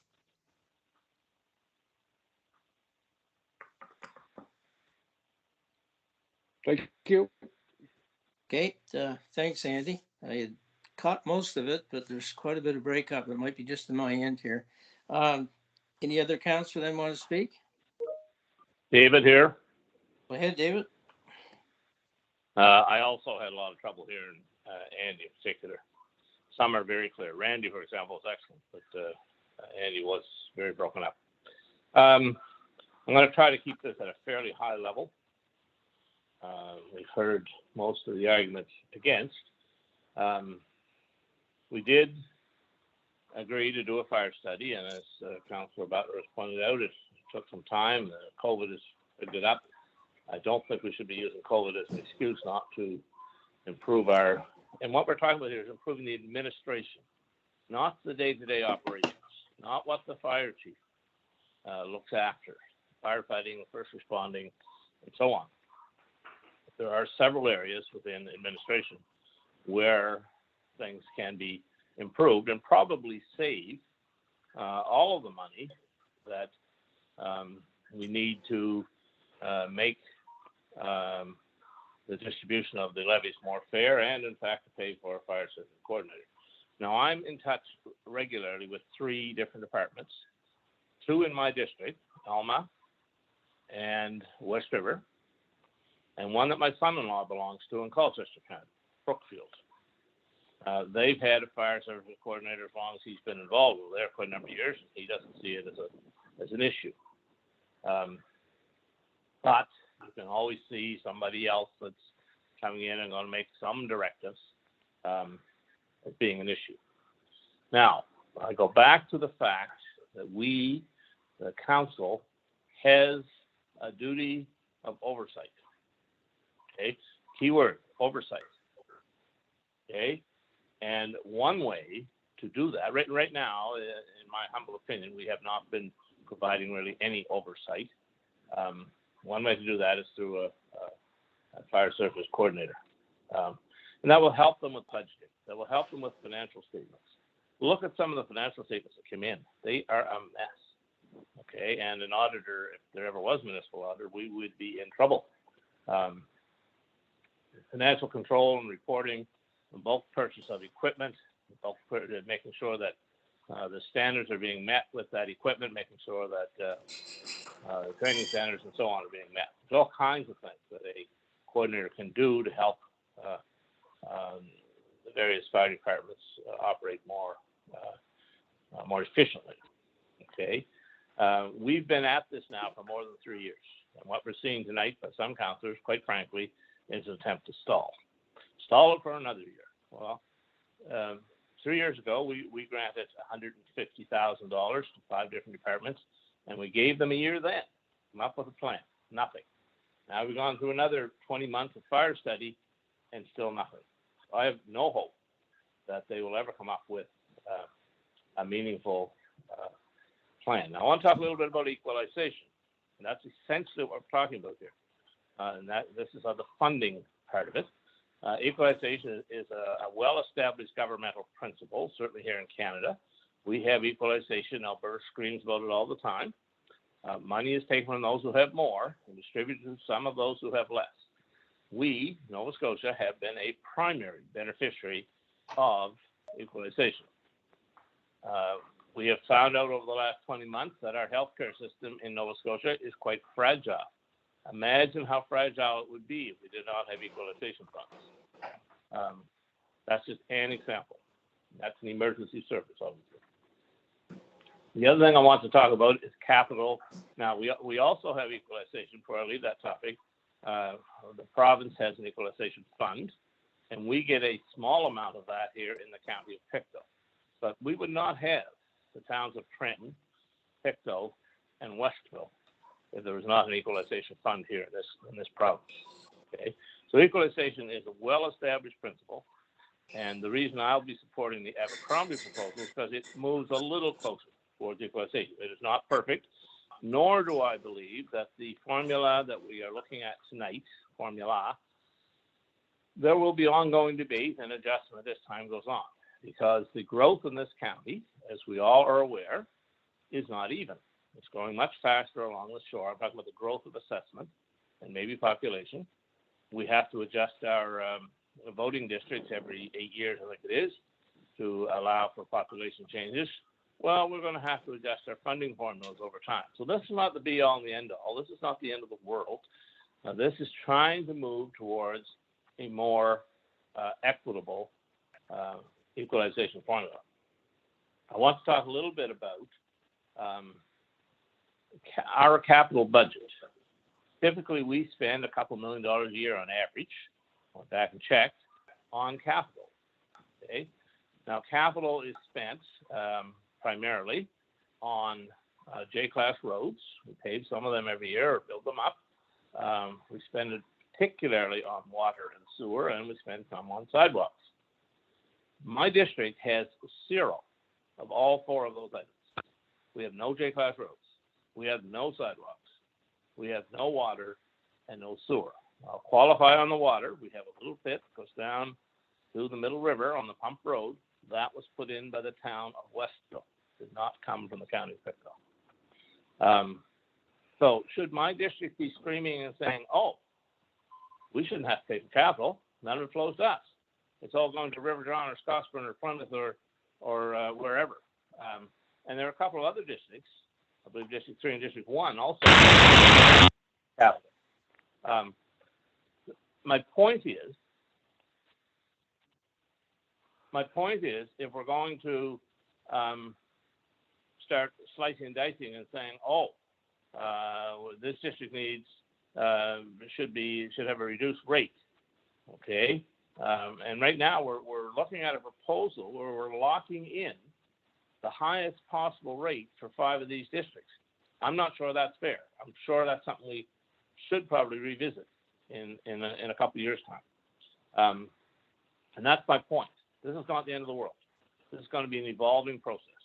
Those who have good arguments will, over time, be able to have input and cause these things to evolve. But we need to get on with it. Okay, we've been saying this for years. And to say, oh, give us more time, give us more time. No, you're out of time. Okay, that's my opinion. I will be supporting the Abercrombie proposal, and I assume we're going to have a vote on that, and then we're going to debate the fire services coordinator position. But I reserve my right to speak on that. Thank you. Okay, thanks, David. We got 2 councillors that didn't speak in the issue, Mary and Darla. Do you fellows wish to speak in this before we call for a motion? Yeah, Mr. Chair, it's Mary. I wish to speak. Yeah, go ahead, Mary. So I'm not on social media, and I'm very disappointed in what I've been hearing, what was said and posted. But my phone's been ringing and my texting has been working, and I've been listening. And I wish all the residents within the municipality were listening this evening.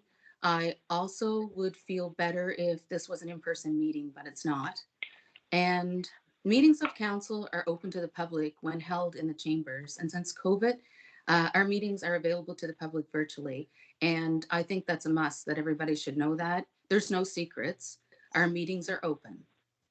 Each one of us here as a councillor has taken a municipal oath of office and a conflict of interest. And we sincerely promised and affirmed to the best of our knowledge and skills to perform the duties entrusted to us. And I also realize no department wants to part with their funding. And I also realize this is not new. The issue's been brought up several times in the past, and we have always come back to our starting point, although I wasn't involved. And based on the feedback from social media and the people who reached out to me as a counselor, this is how I see it. And I'm going to read it or tell it in no particular order. We have people who feel that they don't know what's going on in our municipality. Sometimes technology prevents people from feeling involved. I think a lot of our issues could be resolved if we had better ways of engaging our communities. The concerns here tonight would be better addressed if community members attended fire department monthly meetings and put themselves out there at the AGM meetings so that they would know what was going on.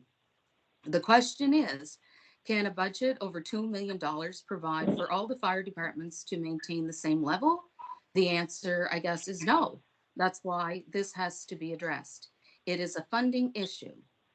And no, it's not. It's a distribution problem. We have the money because over $2 million should easily maintain all the fire departments in this municipality. We are here to help the smaller departments who require funding to survive and make sure they don't have to close. We as councillors have great respect for our volunteers in our fire departments, but we're also responsible to make sure that the taxpayer's dollar is being spent in the best interest of all the people, and no one should feel less important than someone else. And being on a committee gives one the benefit to speak on behalf of the people or the group that they're there to represent. Not speaking out has a negative effect on that group. You are there on the committee so you can bring forward the concerns, whether they're negative or they're positive. Never take telling it like it is personal. Facts tell it all. Committee members or representatives have an important job. It's taking part in the meeting and listening, but most importantly, it's getting all the information back to those involved, not half of it or only the negative, all of it, so those involved can make an informed decision. The decision to close the 5 departments or choose one of the proposals should be made with great concern. The volunteers in those 5 departments struggling have the same pride as they're feeling as the volunteers of the other volunteers, and they need help to survive, and they matter. I'm 100% for the public to know exactly where their tax dollar is spent and who sets that tax levy. Accountability is a must, whether the amount be a $1,000 municipal grant or $100,000 or more from the tax levy. Residents need to know. All the departments should have equal opportunity, and all the residents should have the best protection provided and available. And I believe it's my job to represent the people, not just a selected few of an organization, committee, or department. Nobody wants to get rid of their department. Put yourself in that situation. The departments is maintained by the municipality. Municipality tax pays to have a functional fire department. Accountability is an excellent policy, and it can't go wrong. The money will be there with either proposal, and a purchasing coordinator paid for by the municipality will work. No department will suffer. They're not going to lose out.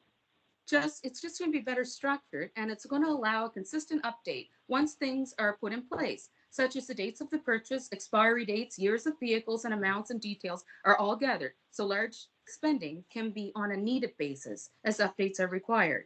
Good communication is the key, and having a purchase coordinator and our departments in need looked after is why we're here. The coordinator will work closely with each fire department chief.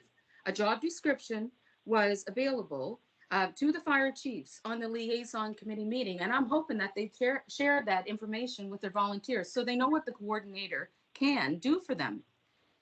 Being able to compromise and look at the whole picture is what we need. This is 2021, and no one should feel obligated to make a huge decision, which is based on fear.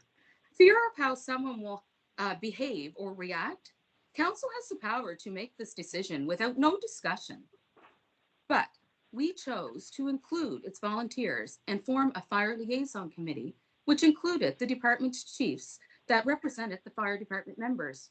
No department will have items relocated or taken away, and no department will have to do without. If something is required, they'll have it. The funding has to be shared so all departments can be maintained. Money that is fundraised should stay in their districts. It should be given or used to make things better within each individual department. The full picture is have everyone on board or close the 5 departments. I also realize members leave work, they leave their family functions, and they get up from their sleep to put their lives in danger to serve and protect. Most people who serve are volunteers in the fire department, and they're very passionate about serving and volunteering. We're very grateful. But to be a volunteer and a good one, that has to be something that an individual really wants. Our CMP and municipal workers do not fundraise. They're a paid government employee. They're not volunteers. And pointing that out, that the money has been spent local is great. When some fire departments buy something, that's wonderful. I would hope everybody would support any local business when the opportunity is there. Having fellow departments as auto aid departments is wonderful. But imagine having no fire department and being one of the 5 that may have to close. Having off-road rescue equipment is good, but the municipality and the surrounding areas also have a ground search and rescue to assist. and they had that necessary equipment. I feel everyone's property or dwelling matters, as well as our forest acreage. The council will not make our residents pay more. It's not council's money. It's the taxpayers' dollars that provides the levy. This burden should be looked after with the levy dollars. It is not a funding issue. The issue is proper distribution of more than $2 million. It's available in the tax levy. This issue needs to be looked after, and bullying is not acceptable. In our society, having said that, no one should feel that making the right decision would bring about danger to oneself or others from any individual group or organization that's receiving funding from the residents within our municipality. The proposals being offered are not meant to hurt other departments, but help those in need. So this evening, I'm hoping we can have the best interest of everyone involved and see that the funding is used in a manner that helps everyone, not just a few. And therefore, I am for the Abercrombie proposal. Thank you. Thanks, Mary. Darla, do you have anything to add? Yes, sorry about that. I got cut off. I had an error message on my call and had to redial back in, so I apologize. I missed the end of Councillor Parker's speaking and also the first of Councillor Elliott, so I do apologize for that. So I guess I want to start off by saying that I live in a quote-unquote district that has a quote-unquote have department, and I have had the pleasure of working very closely with our chief, Robert Weaver, throughout this entire process. And this process has not been easy on fire chiefs. As we know, they put a tremendous amount of hours in. Our departments are not just there for calls, they're there for trainings, they're there for truck days. There's so many man hours that go into running this department. And I want to say thank you to all of the chiefs and all of the members of departments that came and really worked hard and came to the meetings and all the extra hours that they spent to get us, I guess, to where we are this evening. So I know that it's a lot of volunteer hours, and I appreciate that. Saying that the Caribou Fire Department is a have department. So obviously, you know, that is no fault of the department. We live in an area, a district that, you know, the assessments are high in our area, and our homes are being sold and built at a steady pace. We live along the shore. But if we flip that argument to the have-nots, it's the same thing. It's no fault of their own. And it's obvious to me that just the assessment-based approach is not working. Going back to the equity statement of Councillor Parker, you know, fortunately, you know, we've had a wonderful department in the Caribou Fire Department. I can't say enough of great things about that department. Being a member on the board as councillor has really opened my eyes to the inner workings of a fire department and really what goes into the planning for the future of that department. And I can say with full confidence and pride that our department goes above and beyond to make sure that every penny that we take in is spent appropriately and is spent with our future in mind. For example, we were able to have purchase a new truck this year. That truck took 6 years of planning and saving, and it wasn't something that, you know, just happened overnight or in a year. It's something that we really planned for and saved our money towards. And that is just one example of how well our board and our department function. So, you know, the way I look at things is no matter where you live in Pictou County, you deserve the same level of fire service. And as things are right now, the funding is not there to support that. So just as residents deserve the same fire protection, the members of the departments deserve quality, high functioning equipment, high-level training, and the ability to keep the department moving forward. These volunteers, are really, they're risking their lives. They're seeing us on our worst days. They are saving our structures. They're saving our pets. They're saving our loved ones, and they deserve to do that with with quality equipment that is going to be there to protect them to do that. So going back to something that Councillor Parker mentioned is something that I also wanted to bring up tonight, was going back to our capital budget. And it's true, District 3, we don't have any J-class roads, we don't have any sidewalks, we don't have any water or sewer. But we know that there's residents in our municipality that need those, need the funding to provide them with safe and clean drinking water and safe sidewalks. And unfortunately, in order to do that, we may not see the fruits of that here in District 3. But as a municipality of the whole, we know that it's important to fund those projects for residents. And I see this as no different this evening.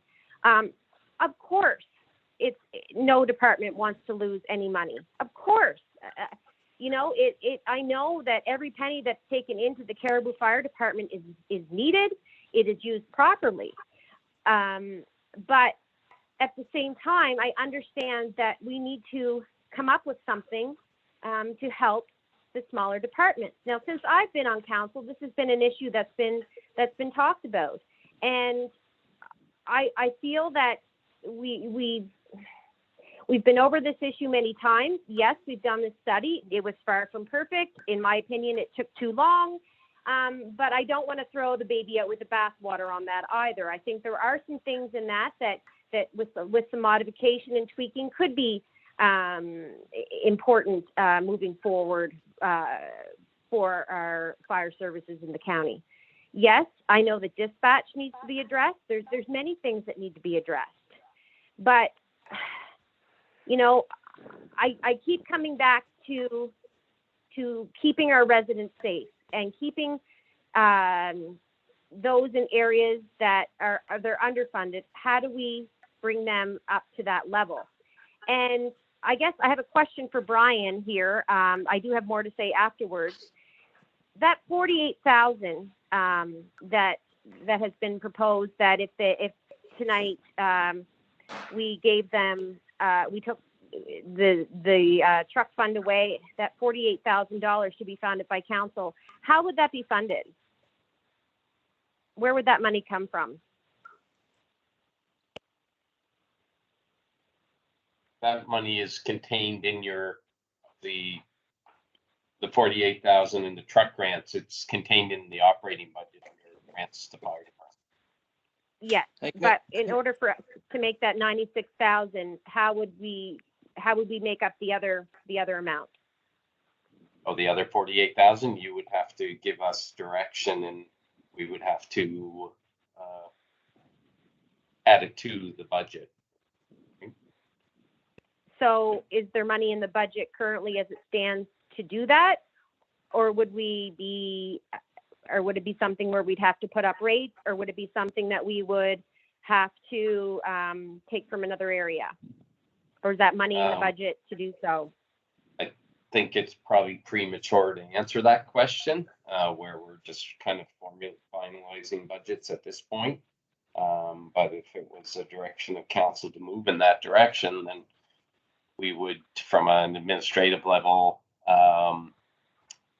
put that in there, and at budget deliberations in a few weeks' time, we would present what that would look like to you. Okay. No, I just didn't know if it was something that we obviously as a council have not seen the budget yet. I didn't know if it was something that would be clearly easily funded, or something that would have to be taking money from another area. So I guess what I'm looking at tonight is that we move forward with the Abercrombie proposal. I think that I hate seeing taking money away from other departments. but at the same time, we have to do something to help these departments. And, you know, I don't think going back to on the residents, you know, I guess, you know, it's either going to be absorbed by the taxpayer or by the municipality, which is the taxpayer, or we're going to have to move a bit of money around. And I just, after this year of COVID and so many residents not being able to just keeping their nose above water, I don't feel comfortable putting the strain on the residents, the taxpayers, to do that. Another point I would like to make to finish off with is the fire coordinator position. I look at that as a resource for a fire department.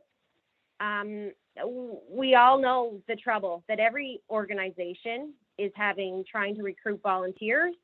And fire departments are no different, unfortunately. You know, with as same as every other organization, it seems to be that you know, our fire departments are aging, so it's harder to recruit volunteers. And I think that the newer members coming in, it could provide some guidance for them. It would kind of help everybody be on a level playing field as well, you know, with respect to financial reporting. Again, as the point's been made tonight, these levies are taxpayer money. They are collected through the taxpayer, and I feel that it's important to have to great oversight, not just to protect the taxpayer, but also to protect the departments. I think that's very important, and also to protect the volunteers that are working within those departments. You know, boards are very complex. You know, I can speak to a Caribou Fire Department. We have an excellent board. We have tremendous volunteers that are in the right roles and positions and are able to guide us. And at this moment in time, we are very lucky to have that.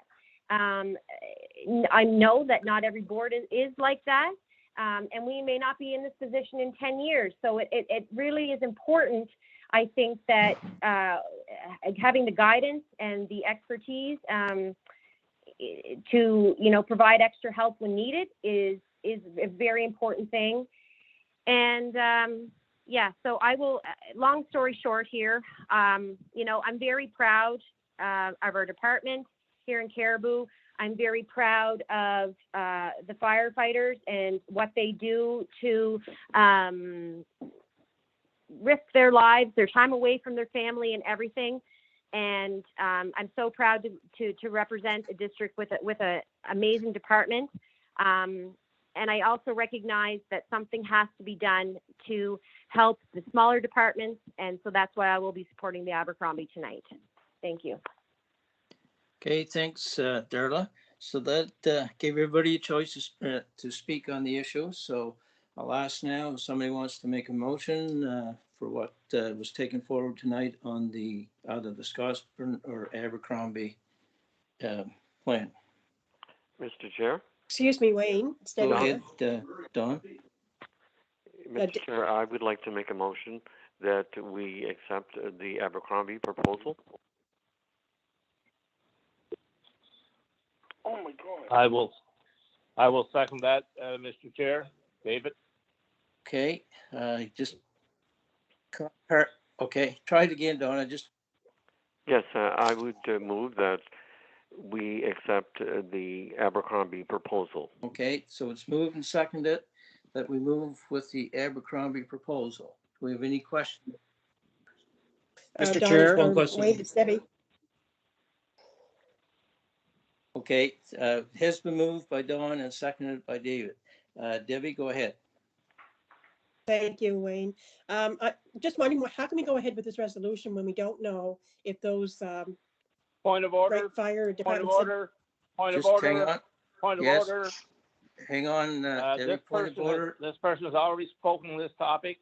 Are we going to go around another hour and a half to everyone? No, we're definitely not going she's out of there. order. No, this is related to, excuse No, me, she's Mr. not. Chair, No, this it is doesn't matter related to what the it's related to. resolution. You're out of order. No, she's not. I don't. Oh, I'm yes, not she out of is. order, David. She has a Yes, technical. The chair asked if anybody wanted to No. speak and no one spoke. She asked I did technical question from our solicitor, and we'll let her direct that to Dawn, and Dawn can answer it. Then that'll be the end of that one. Thank you, Wayne. Dawn, I was just wondering about the, where we're unsure of whether the rates will go up. Part of this resolution includes putting those 4 departments up to 20 cents. We don't have clarification on that. Should we be going ahead with this resolution or this motion when we don't have clarification on this, which is part of the motion? And, well, I understood the question earlier from Councillor Palmer to be whether the policy could be adjusted to allow us to do that. Right now, the way the policy stands is that recommendations come to council from the process under the policy, and then council can set the rates. If there's a different approach the council wants to look at, I would need to look at that to get back to council. I just wouldn't be comfortable giving you that advice tonight, Debbie. But that, if I could, Wayne, that's my concern with this. We don't have clarification on that. I know with Little Harbor, they had to have their rate increase in by February in order for it to count. So for this year, for budgeting purposes, and I'm just unclear as to why we can just turn around and put the rate up for those 4 departments without residents being made aware and so on and so forth. So I'm just kind of concerned with going forward with this motion. Okay, thank you for your input. There is a motion on the floor, so I'm going to ask for the question because we had. Mr. Chair, I would like to speak on the motion. Go ahead, just Everyone's already briefly spoke and make on the sure. motion. No, Make it brief. the motion wasn't called. The motion was not called until afterwards. Just a second. Speak I'll on the let- motion. Just 1 second. I'll let you speak as long as it's something new that hasn't come to the floor so far. If you have something new to add, fine. If not, then we won't let go. How can we, as a council, set policy and then ignore it and break it? I want to read something into the minutes, okay? And this is coming out of the fire department area rate.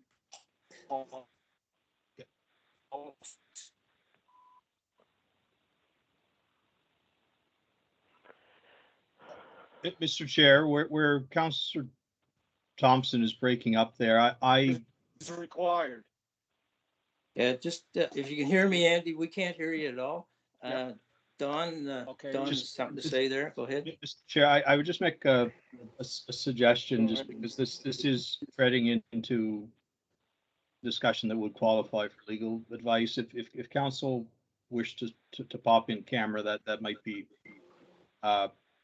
appropriate. This wasn't an issue that I knew may come up tonight, but I could speak to it briefly if council wished. Okay, so can we have a motion then to go in camera? It's Larry. I'll move we go in camera. Okay, do we have a Darla, seconder? second it. Okay, so we're going in camera. Brian, can you ask the people that is joining